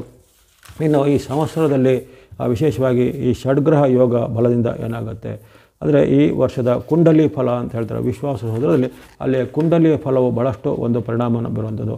ಅಲ್ಲಿ ಈ ವರ್ಷದ ಈ ಸಂವತ್ಸರವು ಅನಂತ ಕಾಲಸರ್ಪ ಯೋಗದಲ್ಲಿ ಆಗುತ್ತೆ. ಇದರ ವಿಚಾರವಾಗಿ ಬಹಳಷ್ಟು ಅಷ್ಟೊಂದು ಜಿಜ್ಞಾಸೆ ಮಾಡಿದಾರಲ್ಲೋ ಗೊತ್ತಿಲ್ಲ. ಆದರೆ ಈ ಒಂದು ವಿಚಾರವು ಕೆಲವೊಂದು ಪಂಚಾಂಗಗಳಲ್ಲಿ ಕಾಲಸರ್ಪದ ವಿಚಾರಗಳು ಇರೋದಿಲ್ಲ, ಅಥವಾ ಕೆಲವೊಂದು ಜ್ಯೋತಿಷ್ಯ ಗ್ರಂಥದಲ್ಲಿ ಈ ವಿಚಾರಗಳು ಇರೋದಿಲ್ಲ. ಆದರೆ ಅರ್ವಾಚೀನ ಅಂದರೆ ಇತ್ತೀಚಿನ ಒಂದು ವಿಚಾರಗಳಲ್ಲಿ ಕಾಲಸರ್ಪದ ಒಂದು ವಿಚಾರವು ಒಂದು ಮುನ್ನೆಲೆಗೆ ಬಂದಿದೆ. ಈ ಕಲಿಯುಗದ ಪ್ರಭಾವವಾಗಿ ಖಂಡಿತವಾಗಿಯೂ ಕಾಲಸರ್ಪ ಅದರ ಅನ್ನೋದು ಖಂಡಿತವಾಗಿ ಇದ್ದೇ ಇರುತ್ತೆ. ಅದರ ಪರಿಣಾಮಗಳು ಸಾಬೀತಾಗಿವೆ. ಅಲ್ಲಿ ಒಳ್ಳೆಯ ಕಾಲಸರ್ಪ ಯೋಗ ಇರುತ್ತೆ, ಕೆಟ್ಟದ್ದು ಅಂತಿರುತ್ತೆ. ಆದರೆ ಇಲ್ಲೀಗ ಉತ್ಪನ್ನ ಆಗುವಂಥದ್ದಲ್ಲಿ ಅಪಸವ್ಯವಾದ ಕಾಲಸರ್ಪ ಯೋಗ ನಿರ್ಮಾಣ ಆಗಿರುವಂಥದ್ದು ರಾಹು ಕೇತುಗಳ ಮಧ್ಯೆ ಎಲ್ಲ ಗ್ರಹಗಳು ಸೇರಿಕೊಂಡ್ರೆ ಅದಕ್ಕೆ ಕಾಲಸರ್ಪ ಆಗುತ್ತಾರೆ. ಈಗಿನ ಒಂದು ಕುಂಡಲಿಯ ವಿಚಾರ ಗಮನಿಸಿದರೆ ಅಲ್ಲಿ ಇರುವಂಥ ಒಂದು ಗ್ರಹಗಳ ಸ್ಥಿತಿಯನ್ನು ಗಮನಿಸೋಣ. ಮೊದಲನೇಗೆ ಮೇಷರಾಶಿಯಲ್ಲಿ ಯಾವುದೇ ಗ್ರಹಗಳಿಲ್ಲ. ವೃಷಭ ರಾಶಿಯಲ್ಲಿ ಗುರು ಇದ್ದಾನೆ. ವೃಷಭ ರಾಶಿಯು ಶುಕ್ರನ ಸ್ಥಾನ ಆಗಿರುತ್ತೆ. ಅದು ಶುಕ್ರನಿಗೂ ಗುರುವಿಗೂ ಅಷ್ಟು ಉತ್ತಮವಾದ ಮೈತ್ರಿ ಇರುವುದಿಲ್ಲ. ಯಾಕಂದರೆ ಗುರುವು ದೇವಗುರು, ಶುಕ್ರವು ಅಸುರ ಗುರು, ಅಂದರೆ ದೈವಾಸುರವಾದ ಒಂದವರಿಗೆ ಭಿನ್ನಾಭಿಪ್ರಾಯವಿರುತ್ತೆ. ಗುರು ಅಲ್ಲಿ ಇದ್ದಾನೆ ಇರುವಂಥದ್ದು. ಇನ್ನು ಕುಜನು ಇರುವಂಥದ್ದು ಮಿಥುನ ರಾಶಿಯಲ್ಲಿ. ವೃಷಭದಲ್ಲಿ ಗುರು ಇದ್ದಾನೆ, ಮಿಥುನದಲ್ಲಿ ಕುಜ ಇದ್ದಾನೆ. ಕುಜನು ಮಂಗಳನು ಆಗಿದ್ದರೆ ಆತನು ಉಗ್ರವಾದಿ ಇರುವಂಥದ್ದು ಮಿಥುನ ರಾಶಿಯಲ್ಲಿ, ಅದು ಸೌಮ್ಯವಾದಿ. ಬುಧನು ಸೌಮ್ಯವಾದಿ. ಬುಧನ ಮನೆಯಲ್ಲಿ ಕುಜನಿದ್ದಾನೆ, ಅಲ್ಲಿನೂ ಪರಸ್ಪರವಾದ ವೈರುಧ್ಯವಾದ ಭಾವನೆಗಳು ಉತ್ಪನ್ನ ಆಯಿತು. ಇನ್ನು ಇದೇ ಕಾಲದಲ್ಲಿ ಕಟಕ ರಾಶಿಯಲ್ಲಿ ಯಾವುದೇ ಗ್ರಹಗಳು ಕಂಡು ಬರ್ತಾಯಿಲ್ಲ. ಇನ್ನು ಅಲ್ಲಿ ಬರುವಂಥದ್ದು ಮುಂದಿನ ರಾಶಿಯಲ್ಲಿ ಸಿಂಹರಾಶಿಯಲ್ಲಿ ಮಾಂದಿಯ ಒಂದು ಸ್ಥಿತಿ ನಿರ್ಮಾಣ ಆಗಿದೆ. ಈ ಉದಯ ಲಗ್ನ ಕಾಲದಲ್ಲಿ, ಯಾವಾಗ ಈ ಚಾಂದ್ರಮಾನ ಯುಗಾದಿಯ ಉದಯ ಲಗ್ನ ಕಾಲದಲ್ಲಿ ಮಾಂದಿ ಅಂದರೆ ಅಲ್ಲಿ ಶನಿಯ ಪುತ್ರನಾದಂಥ ಮಾಂದಿ ಸ್ಥಿತನಾಗಿದ್ದಾನೆ. ಅಂದರೆ ಅಲ್ಲಿ ಈ ಸಿಂಹರಾಶಿಯಲ್ಲಿ ಮಾಂದಿಯ ಸ್ಥಿತಿಯು ಅಷ್ಟು ಉತ್ತಮವಾದ ಫಲವನ್ನು ಕೊಡ್ತಾಯಿಲ್ಲ. ಇನ್ನು ಅಲ್ಲಿ ಕನ್ಯಾ ರಾಶಿಯಲ್ಲಿರುವಂಥ ಕೇತು ಅಲ್ಲಿ ಸ್ಥಿತನಾಗಿದ್ದು, ಆತನು ಅಲ್ಲಿ ಕಾಲಸರ್ಪಕಾರಕದಿಂದ, ಅಂದರೆ ಕೇತುವಿನಿಂದ ರಾಹುವಿನ ಮಧ್ಯದಲ್ಲಿ ಅಲ್ಲಿ ಯಾವುದೇ ಗ್ರಹಗಳಿಲ್ಲ, ಅಥವಾ ರಾಹು ಮತ್ತು ಕೇತುಗಳಿಂದ ಲೆಕ್ಕಾಗಿದೆ. ರಾಹು ಮತ್ತು ಕೇತುಗಳ ಮಧ್ಯದಲ್ಲಿ ಎಲ್ಲ ಗ್ರಹಗಳು ಅಲ್ಲಿ ಸೇರಿಕೊಂಡಿವೆ. ಅಲ್ಲಿ ಕೇತು ಕನ್ಯಾ ರಾಶಿ ಬಳಿಕ ತುಲಾದಲ್ಲಿ ಖಾಲಿ ಯಾವ ಗ್ರಹಗಳಿಲ್ಲ. ವೃಶ್ಚಿಕದಲ್ಲೂ ಯಾವುದೇ ಗ್ರಹಗಳಿಲ್ಲ. ಧನುವಿನಲ್ಲೂ ಯಾವುದೇ ಗ್ರಹಗಳಿಲ್ಲ. ಮಕರದಲ್ಲೂ ಯಾವುದೇ ಗ್ರಹಗಳಿಲ್ಲ. ಕುಂಭದಲ್ಲೂ ಯಾವುದೇ ಗ್ರಹಗಳಿಲ್ಲ. ಹಾಗಾಗಿ ಅಲ್ಲಿ ವರ್ಜಿತವಾದಂತಹ ಒಂದು 7 ಮನೆಗಳಲ್ಲಿ ಯಾವುದೇ ಗ್ರಹಗಳು ಇಲ್ಲದಂತಹ ಸ್ಥಿತಿ ನಿರ್ಮಾಣ ಆಗಿರುವಂಥದ್ದು. 7 ಮನೆಗಳಲ್ಲಿ ಯಾವುದೇ ಗ್ರಹಗಳು ನಿರ್ಮಾಣ ಆಗುವ ಸ್ಥಿತಿಯಾಗಿ ಅಲ್ಲಿ ಕೊನೆಯ ಮೀನರಾಶಿಯಲ್ಲಿ 6 ಗ್ರಹಗಳು ಸ್ಥಿತವಾಗಿರುವಂಥದ್ದು. 6 ಗ್ರಹಗಳು ಅಂದರೆ ರವಿ, ಚಂದ್ರ, ಬುಧ, ಶುಕ್ರ, ಶನಿ, ರಾಹುಗಳು ಅಲ್ಲಿ ಷಡ್ಗ್ರಹವಾಗಿ ಪರಿವರ್ತನೆ ಆಗಿರುತ್ತದೆ. 6 ಗ್ರಹಗಳು ಒಂದೇ ಆಗಿರುವಂಥದ್ದು. ಜೊತೆಗೆ ಉದಯ ಲಗ್ನವೂ ಮೀನವೇ ಆಗಿದೆ. ಮೀನರಾಶಿಯಲ್ಲಿ ರವಿ, ಚಂದ್ರ, ಬುಧ, ಶುಕ್ರ, ರಾಹು ಅಲ್ಲದೆ ಅಲ್ಲಿ ಉದಯ ಲಗ್ನವು ಮೀನವೇ ಆಗಿರುವ ಕಾರಣ ಅಲ್ಲಿ ಷಡ್ಗ್ರಹ ಯೋಗಗಳಿಂದ ವಿಶೇಷವಾಗಿ ಅಡ್ಡ ಪರಿಣಾಮಗಳು ಈ ಸಂವತ್ಸರದಲ್ಲಿ ಬಹಳ ಕಂಡುಬರುತ್ತವೆ. ಇದು ಕಾಳಸರ್ಪ ಅನಂತ ಕಾಳಸರ್ಪ ಯೋಗ ಅಂತ ಹೇಳಿದ್ರೆ, ಅಂದರೆ ಈ ಒಂದು ಸಂವತ್ಸರದ ಪರಿಣಾಮವನ್ನು ನಾವು ಹೇಗೆ ಊಹೆ ಮಾಡಿಕೊಳ್ಳಿಕ್ಕೂ ಸಾಧ್ಯ ಇಲ್ಲ, ಅಂಥ ಒಂದು ವಿಚಾರಗಳು ಜರಬಹುದು. ಹಿಂದೆ ಈ ಕೊರೋನಾದ ಮುಂಚಿನ ಒಂದು ವಿಚಾರದಲ್ಲಿ 2019ರಲ್ಲಿ ನಾವು ಇಂಥ ಒಂದು ವಿಚಾರಗಳು ಪ್ರಪಂಚಕ್ಕೆ ಸಂಭವಿಸುವ ಒಂದು ವಿಚಾರವನ್ನು ಹೇಳಿದ್ದೇವೆ. ಆ ಕಾಲದಲ್ಲಿ ಇದರ ಬಗ್ಗೆ ವಿಶೇಷರು ಗಮನಿಸದೇ ಇರ್ಬೋದು. ಆದರೆ ಈಗ ಈ 2025ರಲ್ಲಿ ಬರುವಂಥ ಈ ಒಂದು ವಿಶ್ವಾಸ ಸಂವತ್ಸರ ಯುಗಾದಿಯ ಫಲವು ಅಷ್ಟೊಂದು ಉತ್ತಮವಾದ ಫಲವನ್ನು ಪ್ರಪಂಚಕ್ಕೆ ಕೊಡ್ತಾಯಿಲ್ಲ. ನಾನಾ ರೀತಿಯ ವೈಚಿತ್ರ್ಯಗಳು, ಭೀಕರತೆ ಘಟನೆಗಳು, ರಾಜ ಮಹಾರಾಜರುಗಳಂದರೆ ದೇಶಗಳ ಮಧ್ಯೆ ವಿದ್ಯಾದಿಗಳು, ಜೊತೆಗೆ ವಾಣಿಜ್ಯವಾದ ರೀತಿಯ ಸ್ಪರ್ಧಾತ್ಮಕವಾಗಿರುವಂಥ ಘಟನೆಗಳಿಂದ ತೊಂದರೆಗಳು, ಜೊತೆಗೆ ಸಾಂಕ್ರಾಮಿಕವಾದ ಬಾಧೆಗಳು, ಜೊತೆಗೆ ಜನರಲ್ಲಿ ಮನಸ್ಸಿನಲ್ಲಿ ಬರುವಂಥ ವಿವಿಧ ರೀತಿಯ ಕ್ರೈಮ್ ಚಟುವಟಿಕೆಗಳು, ಅಪರಾಧ ಕೃತ್ಯಗಳು, ಮನೆಗಳಲ್ಲೂ ಹೆಚ್ಚಳಾಗುವಂಥದ್ದು. ಅದೇ ರೀತಿ ಜನರಲ್ಲಿ ಒಂದು ಸಹನಶೀಲತೆ ಕಡಿಮೆ ಆಗುತ್ತೆ, ಸಹನೆ ಕಡಿಮೆಯಾಗಿ ಕುತಂತ್ರ, ಕುಬುದ್ಧಿ, ಕುಯುಕ್ತಿ, ಜೊತೆಗೆ ಅಪರಾಧ ಕೃತ್ಯಗಳಲ್ಲಿ ಹೆಚ್ಚಳಾಗುವಂಥದ್ದು, ಮಾದಕ ದ್ರವ್ಯ ವ್ಯಸನ, ಭೋಗಾಪೇಕ್ಷೆಗಳು ಹೆಚ್ಚಳಾಗುವಂಥದ್ದು ಇವೆಲ್ಲವೂ ಈ ಅನಂತ ಕಾಲಸರ್ಪದಲ್ಲಿ ಕಂಡುಬರುವಂಥದ್ದು. ಜೊತೆಗೆ ನಾನಾ ರೀತಿಯ ಸಾಂಕ್ರಾಮಿಕ ರೋಗಗಳು ಮನುಷ್ಯರ ಮೂಲಕವಾಗಿಯೇ ಹರಡುವಂಥದ್ದು ಬರ್ಬೋದು, ಪ್ರಾಣಿಗಳ ಮೂಲಕ ಬರ್ಬೋದು, ಕ್ರಿಮಿಕೀಟಗಳು ಬರ್ಬೋದು. ಈಗ ಮೀನರಾಶಿಯಲ್ಲೇ ಸರ್ವಗ್ರಹಗಳು ಸ್ಥಿತವಾಗಿವೆ. ಜಲತತ್ವದ ರಾಶಿ ಮೀನರಾಶಿ ಆಗಿರೋದ್ರಿಂದ ನೀರು ಮತ್ತು ಮೀನಿನ ಆಹಾರದ ಮೂಲಕ, ಮತ್ತು ನೀರಿನ ಆಹಾರ, ಈಗಾಗಲೇ ಅಲ್ಲಿ ಸಾಗರವು ಕಲುಷಿತವಾಗಿ ಮೀನುಗಳಿಂದಲೂ ರೋಗ ಬರುತ್ತೆ ಅಂತ ಅವುಗಳ ವಿಜ್ಞಾನಿಗಳು ಹೇಳ್ತಾ ಇದ್ದಾರೆ. ಅದು ಈಗ ಪ್ರತ್ಯಕ್ಷವಾಗಿ ಅನುಭವಕ್ಕೆ ಬರೋದು. ಹಿಂದೆ ಅದು ಪರೋಕ್ಷವಾಗಿದ್ದರೂ ಈಗ ಪ್ರತ್ಯಕ್ಷವಾಗಿ ಮೀನುಗಳಿಂದ ಮೂಲಕ, ಜಲಚರಗಳ ಮೂಲಕ ಅಥವಾ ನೀರಿನಿಂದಲೇ ಹರಡುವಂಥ ರೋಗಗಳು, ತೊಂದರೆಗಳು ಈ ಸಂವತ್ಸರದಲ್ಲಿ ಹೆಚ್ಚಳಾಗುತ್ತೆ. ಅನಂತ ಕಾಲಸರ್ಪದಲ್ಲಿ ಕೇತು ಅಲ್ಲಿ ಕನ್ಯಾದಲ್ಲಿ ಕೂತಿದ್ದಾನೆ, ರಾಹು ಅಲ್ಲಿ ಮೀನದಲ್ಲಿದ್ದಾನೆ. ಅಲ್ಲಿ ರಾಹುವಿನ ಆ ಒಂದು ಸಾಮೀಪ್ಯವು ರವಿಗೆ, ಚಂದ್ರನಿಗೆ, ಬುಧನಿಗೆ, ಶುಕ್ರನಿಗೆ, ಜೊತೆಗೆ ಅಲ್ಲಿ ಇನ್ನೊಂದು ಶಿಕ್ಷೆ ಕೊಡುವಂಥ ಗ್ರಹವಾದ ಶನಿ ಮಹಾರಾಜರು ಕೂತಿರುವಂಥದ್ದು. ಯಾಕಂದರೆ ಸಂವತ್ಸರದ ಅಧಿಪತಿ ರವಿ ಆಗಿದ್ದರೂ ಅಲ್ಲಿ ಪಾಪ ಗ್ರಹಗಳ ಯುತಿ ಬಂದಾಗ ಅವುಗಳ ಒಂದು ಉತ್ತಮ ಫಲ ಸಹ ಅಪಹರಣ ಆಗುತ್ತೆ. ಹಾಗಾಗಿ ಫಲಗಳು ಅಪಹರಣ ಆಗಿವೆ. ಅಲ್ಲಿ ಕ್ರೂರ ಗ್ರಹಗಳು, ಪಾಪ ಗ್ರಹಗಳ ಒಂದು ಅಧಿಪತಿ ಜೊತೆಗೆ ಸಾಮೀಪ್ಯದಲ್ಲಿ ಯುತಿಯ ಜೊತೆಗೆ ಅಲ್ಲಿ ರವಿ, ಚಂದ್ರ, ಬುಧ, ಶುಕ್ರರು ಸೇರಿಕೊಂಡಿರೋ ಕಾರಣ ಇದು ಆರ್ಥಿಕತೆಯ ಮೇಲೂ, ಧರ್ಮದ ಮೇಲೂ, ಸಾಮಾಜಿಕ ಜೀವನದ ಮೇಲೂ, ಆರೋಗ್ಯದ ಮೇಲೂ ಅಷ್ಟು ಉತ್ತಮ ಪರಿಣಾಮ ಬೀರುವಂಥ ಸಂವತ್ಸರ ಆಗಿರೋದಿಲ್ಲ. ಹಾಗಾಗಿ ಈ ಸಂವತ್ಸರದಲ್ಲಿ ಈ ಒಂದು ವಿಚಾರವನ್ನು ಹೇಳಲಿಕ್ಕೆ ತುಂಬ ಒಂದು ಬೇಜಾರಾಗುತ್ತೆ. ಯಾಕಂದರೆ ಈ ಜನರು ತುಂಬ ಒಂದು ಆಶಾವಾದವನ್ನು ಇಟ್ಕೊಂಡಿರ್ತಾರೆ. ಈ ಸಂವತ್ಸರದಲ್ಲಿ ನಮಗೆ ಒಳ್ಳೆಯದಾಗುತ್ತೆ, ಈ ಸಂವತ್ಸರದಲ್ಲಿ ಏನೋ ಒಂದು ಒಳ್ಳೇದು ಹೇಳ್ತಾರೆ, ಇವರು ಏನೋ ಸುಮ್ಮನೆ ಕೆಟ್ಟದ್ದನ್ನೇ ಹೇಳ್ತಾರೆ. ಇದನ್ನು ನಾವು ಹೇಳುವಂಥದ್ದಲ್ಲ. ಇದು ಅಲ್ಲಿ ಇರುವಂಥ ಗ್ರಹ ಕುಂಡಲಿಯಲ್ಲಿ, ಗ್ರಹ ಸ್ಥಿತಿಗಳಲ್ಲಿ ಇರುವಂಥ ಒಂದು ಸಂವತ್ಸರದ ಅಧಿಪತ್ಯದ ವಿಚಾರನ ಅಷ್ಟೇ ನಾವು ಪುನರುಚ್ಚಾರ ಮಾಡಿದೆ ಹೊರತು ಇದನ್ನು ಯಾವುದೋ ಒಂದು ಊಹಾತ್ಮಕವಾಗಿಯೋ ಅಥವಾ ಕಪೋಲಕಲ್ಪಿತವಾಗಿ ಹೇಳುವಂಥದ್ದಲ್ಲ. ಅಲ್ಲಿ ಇಂಥ ಒಂದು ಷಡ್ಗ್ರಹಗಳ ಫಲದಿಂದ ಇವೆಲ್ಲ ಒಂದು ಅಡ್ಡ ಪರಿಣಾಮಗಳು, ಜೊತೆಗೆ ಅನಂತ ಕಾಳಸರ್ಪ ಯೋಗದಲ್ಲಿ ಸಂವತ್ಸರವು ಬರುವಂಥ ಕಾರಣ ಅನೇಕ ರೀತಿಯ ಜನರಲ್ಲಿ ಅನೇಕ ರೀತಿಯ ರೋಗ ರುಜಿನಗಳು ಬರ್ಬೋದು, ಮನಸ್ಥಿತಿಗಳಲ್ಲಿ ನಿರ್ಮಾಣ ತೊಂದರೆಗಾಗುವಂಥದ್ದು, ಕುಟುಂಬಗಳಲ್ಲಿ ಭಿನ್ನ ಬರ್ಬೋದು, ಸಂಸಾರದಲ್ಲಿ ಒಂದು ತಾರತಮ್ಯಗಳು ಕಡಿಮೆ ಆಗ್ಬೋದು, ಗಂಡ ಹೆಂಡತಿಯರ ಸಂಬಂಧ, ಪತಿ ಪತ್ನಿಯರ ಸಂಬಂಧ, ಸೋದರರ ಸಂಬಂಧದಲ್ಲಿ ಸ್ವಲ್ಪ ಬಿರುಕುಗಳು ಬರುವಂಥದ್ದೆಲ್ಲ ಹೆಚ್ಚಳ ಆಗ್ಬೋದಾಗಿದೆ. ಹಾಗಾಗಿ ಯಾರೂ ಈ ಒಂದು ಅನಿಷ್ಟ ಫಲಗಳಿಂದ, ಕೆಟ್ಟ ಫಲಗಳಿಂದ ವಿಚಲಿತರಾಗುವಂಥದ್ದಲ್ಲ. ಅಲ್ಲಿ ನಾವು ನಮ್ಮ ಒಂದು ಭಕ್ತಿ ಮಾರ್ಗವನ್ನು, ಧರ್ಮ ಕಾರ್ಯವನ್ನು, ನ್ಯಾಯ ಮಾರ್ಗವನ್ನು ಅನುಸಾರ ಮಾಡಬೇಕು. ಜೊತೆಗೆ ಪ್ರತಿದಿನವೂ ನಮ್ಮ ಈ ಕೆಟ್ಟದ್ದನ್ನು ಕಳೆದು ಒಳ್ಳೆಯದನ್ನು ಕೊಡು ಅಂತ ಪ್ರಾರ್ಥನೆ ಮಾಡುವಂಥದ್ದು. ಜೊತೆಗೆ ನಿಮಗೆ ಸಾಧ್ಯವಾದಷ್ಟು ಈ ದೇವತಾ ಭಕ್ತಿಯನ್ನು ನಿಮ್ಮ ಕುಲದೇವರೋ, ಇಷ್ಟ ದೇವರೋ, ಗ್ರಾಮ ದೇವರೋ ಅಥವಾ ನವಗ್ರಹಗಳ ಸ್ತೋತ್ರವನ್ನು, ನವಗ್ರಹಗಳ ಪೀಡಾಪರಿ ಸ್ತೋತ್ರವನ್ನು ಪಾಠನೆ ಮಾಡುವಂಥದ್ದು. ವಿಶೇಷವಾಗಿ ಈ ಸಂವತ್ಸರದಲ್ಲಿ ರವಿ ಅಧಿಪತಿಯಾಗಿರೋದ್ರಿಂದ ನೀವು ಶಿವನ ಭಕ್ತಿ ಮಾಡಿ, ಜೊತೆಗೆ ಗುರುವಿನ ಭಕ್ತಿ ಮಾಡಿ, ಅಥವಾ ನಿಮ್ಮ ಮನೆಯ ಗುರು ಹಿರಿಯರನ್ನು ಗೌರವಿಸುವಂಥದ್ದು, ತಂದೆ ತಾಯಿ ಅಥವಾ ಪಿತೃಭಕ್ತಿ ಇತ್ಯಾದಿಗಳನ್ನು ಸ್ವಲ್ಪ ಮಾಡುವಂಥದ್ದು. ಅದೇ ರೀತಿ ಯಾವುದೇ ರೀತಿಯ ಧಾರ್ಮಿಕ ಕಾರ್ಯಗಳಿಗೆ, ಸೇವಾ ಕಾರ್ಯಗಳಿಗೆ, ಸೇವಾ ಚಟುವಟಿಕೆ ನಿಮ್ಮಿಂದ ಆಗುವಂಥ ಸಹಾಯವನ್ನು ಮಾಡ್ಬೋದು. ಅಥವಾ ಇಂತಹ ಸೇವಾ ಚಟುವಟಿಕೆ ಮಾಡುವಂಥದ್ದನ್ನು ಸ್ವಲ್ಪ ಮಟ್ಟಿಗೆ ದಾನ ಧರ್ಮಗಳನ್ನು, ಡೊನೇಷನ್ಗಳನ್ನು ಮಾಡೋದ್ರಿಂದಲೂ ಸಂವತ್ಸರದಲ್ಲಿ ಆಗುವಂಥ ಕೆಟ್ಟ ಫಲವನ್ನು ನೀವು ತಗ್ಗಿಸ್ಬೋದಾಗಿದೆ. ಈ ಸಂವತ್ಸರಕ್ಕೆ ಸಂಬಂಧಪಟ್ಟು ರಾಶಿಗಳಿಗೆ ಅನುಗುಣವಾಗಿ 12 ರಾಶಿಗಳ ಪ್ರತ್ಯೇಕ ಫಲವನ್ನು ಈಗಾಗಲೇ ಪ್ರಸಾರ ಮಾಡಿದ್ದೇನೆ. ಅದನ್ನು ಹಲವರು ವೀಕ್ಷಿಸಿದ್ದಾರೆ. ವೀಕ್ಷಿಸಿದವರಿಗೆ ಧನ್ಯವಾದಗಳು. ಯಾರೂ ವೀಕ್ಷಿಸಿಲ್ಲ, ನಿಮ್ಮ ರಾಶಿಗೆ ಅನುಗುಣವಾದ ಸಂವತ್ಸರ ಫಲವನ್ನು ವೀಕ್ಷಣೆ ಮಾಡಿಕೊಳ್ಳಿ. ಅದರಲ್ಲಿ ಸಮಗ್ರವಾಗಿ ಈ ಇಡೀ ಸಂವತ್ಸರದ ಸಮಗ್ರ ಫಲ ಹಾಗೂ 5 ತಿಂಗಳಲ್ಲಿ ಈ ಸಂವತ್ಸರದಲ್ಲಿ ಬರುವಂಥ ಪ್ರತಿ ತಿಂಗಳುಗಳಿಗೆ ಏನೇನು ಫಲ ಬರುತ್ತದನ್ನು ಅದನ್ನು ಸವಿಸ್ತಾರವಾಗಿ ವಿವರಣೆ ಮಾಡಿದ್ದೇನೆ. ಅದರಲ್ಲಿ ನಿಮ್ಮ ರಾಶಿ ಫಲಗಳಿಗೆ ಅನುಗುಣವಾದ ಫಲವನ್ನು ಅನುಸಾರ ಮಾಡಿಕೊಳ್ಳಿ. ಅದೇ ರೀತಿ ಈ ಸಂವತ್ಸರದಲ್ಲಿ ಆಗುವಂಥ ಗುರುವಿನ ಚಲನೆ ಆಗಲಿ, ಶನಿಯ ಚಲನೆ ಆಗಲಿ, ಇವೆಲ್ಲವೂ ಅಷ್ಟು ಉತ್ತಮವಾದ ಪ್ರಚಾರ ಅಲ್ಲ. ಯಾಕಂದರೆ ಗುರುವಿನ ಚಲನೆ ಯುಗಾದಿಯಾಗಿ 1.5 ತಿಂಗಳ ಬಳಿಕ ಮೇ 14ಕ್ಕೆ ಆಗುತ್ತೆ. ಶನಿ ಮಹಾರಾಜರು ಆಗಲೇ ಯುಗಾದಿಗೆ ಮುನ್ನ ದಿನ ಅವರು ಪರಿವರ್ತನೆ ಆಗಿದ್ದಾರೆ. ಅದರ ಫಲವನ್ನು ನೀವಾಗಲೇ ಗಮನಿಸಿದ್ದೀರಾ. ಹಾಗಾಗಿ ಗುರು ಮತ್ತು ಶನಿಗಳು ಈಗ ಒಂದು ಪರಿವರ್ತನೆ ಸಹ ಅಷ್ಟೊಂದು ಉತ್ತಮವಾದ ಫಲವನ್ನು ಕೊಡ್ತಾ ಇರೋ ಕಾರಣ ಈ ಸಂವತ್ಸರದಲ್ಲಿ ಎಲ್ಲರೂ ಸ್ವಲ್ಪ ಜಾಗೃತರಾಗಿರಬೇಕು. ಧಾರ್ಮಿಕ ಜಾಗೃತಿ ಜೊತೆಗೆ ಸ್ವಯಂ ಜಾಗೃತಿಯನ್ನು ಮಾಡಿಕೊಳ್ಳಿ. ಜೊತೆಗೆ ಈ ಸಂವತ್ಸರದಲ್ಲಿ ಆರೋಗ್ಯದ ಮೇಲೆ ಖಂಡಿತ ಎಲ್ಲರಿಗೂ ಕಾಳಜಿ ಬೇಕು. ಯಾಕಂದರೆ ಸಂವತ್ಸರದ ಅಧಿಪತಿ ಸೂರ್ಯನಾಗಿರೋ ಕಾರಣ ಭಾಳಷ್ಟು ಜನರಿಗೆ ಆರೋಗ್ಯದ ಮೇಲೆ ಅಡ್ಡ ಪರಿಣಾಮ ಬರುವುದು. ಎದೆ ಸಂಬಂಧಿತ ಕಾಯಿಲೆಗಳು, ಹೃದಯದ ಕಾಯಿಲೆಗಳು, ಶ್ವಾಸಕೋಶದ ಕಾಯಿಲೆಗಳು, ಅಥವಾ ಈಗಾಗಲೇ ಆರೋಗ್ಯವಂತರಾಗಿದ್ದರೆ ಹವಾಮಾನದಿಂದ, ನೀರಿನಿಂದ, ಆಹಾರದಿಂದ ಬೇರೆ ಬೇರೆ ರೀತಿಯ ಅನಾರೋಗ್ಯಾದಿಗಳು ಉತ್ಪನ್ನ ಆಗ್ಬೋದು. ಹಾಗಾಗಿ ಎಲ್ಲರೂ ತಮ್ಮ ಒಂದು ಆರೋಗ್ಯವನ್ನು ಕಾಪಾಡಿಕೊಳ್ಳಬೇಕು. ಜೊತೆಗೆ ಪಿತ್ತ ವಿಕಾರ ಮತ್ತು ಉಷ್ಣ ವಿಕಾರಗಳು ಈ ಸಂವತ್ಸರ ಜಾಸ್ತಿ ಆಗುತ್ತೆ ಅಂತ ಹೇಳಿದ್ದೇನೆ ಆಗಲೇ. ಹಾಗಾಗಿ ಲಿವರ್ಗೆ ಸಂಬಂಧಪಟ್ಟದಾಗಲಿ ಅಥವಾ ಬಾಡಿಗೆ ಹೀಟ್ ಸಂಬಂಧಿತವಾದ ಪದಾರ್ಥಗಳನ್ನು ಸ್ವಲ್ಪ ಕಡಿಮೆ ಸೇವನೆ ಮಾಡಿ ದೇಹಕ್ಕೆ ತಂಪು ಕಾರಕವಾಗಿರುವಂಥದ್ದು, ನಿಮ್ಮ ಆರೋಗ್ಯಕ್ಕೆ ಸರಿಯಾಗುವಂಥದ್ದು, ಜೀರ್ಣಕ್ರಿಯೆಗೆ ಅಡೆತಡೆಯಾಗದಂಥ ಆಹಾರವನ್ನು ಚೆನ್ನಾಗಿ ಸೇವನೆ ಮಾಡಿಕೊಳ್ಳಿ. ಉತ್ತಮ ರೀತಿಯ ಯೋಗಾಭ್ಯಾಸ, ಪ್ರಾಣಾಯಾಮ, ವ್ಯಾಯಾಮ ಇತ್ಯಾದಿಗಳನ್ನು ಮಾಡಿಕೊಳ್ಳಿ. ಒಳ್ಳೆಯ ಅಭ್ಯಾಸ, ಒಳ್ಳೆಯ ಭಕ್ತಿ, ಒಳ್ಳೆಯ ಮಾರ್ಗವನ್ನು ಅನುಸರಿಸಿದವರಿಗೆ ಯಾವಾಗಲೂ ಭಗವಂತನು ಒಳ್ಳೆಯದನ್ನೇ ಕೊಡ್ತಾನಂತ ಮಾಕೆ ಇದೆ.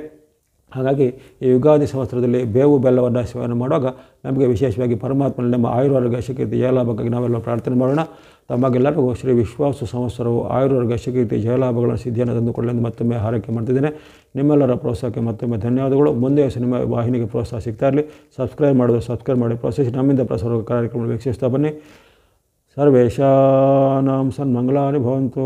ಕಾಲೇ ವರ್ಷತು ಪರ್ಜನ್ಯಃ ಪೃಥಿವೀ ಸಸ್ಯಶಾಲಿನಿ ದೇಶೋಯಂ ಕ್ಷೋಭರಹಿತಃ ಸಜ್ಜನಾ ಸಂತು ನಿರ್ಭಯಾ ಅಪುತ್ರಾಪುತ್ರಿಣಃ ಸಂತೋ ಪುತ್ರಿಣಃ ಸಂತು ಪೌತ್ರಿಣಃ ಅದನಾ ಸದನಾ ಸಂತು ಜೀವಂತು ಶರದಶತಂ.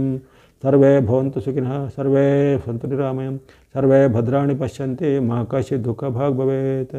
ಓಂ ಸಹನಾ ಭವತು ಸಹನೋ ಭುನಕ್ತು ಸಹ ವೀರ್ಯಂ ಕರವಾವಹೈ ತೇಜಸ್ವಿನಾವಧೀತಮಸ್ತು ಮಾ ವಿದ್ವಿಷಾವಹೈ. ಓಂ ಶಾಂತಿ ಶಾಂತಿ ಶಾಂತಿ.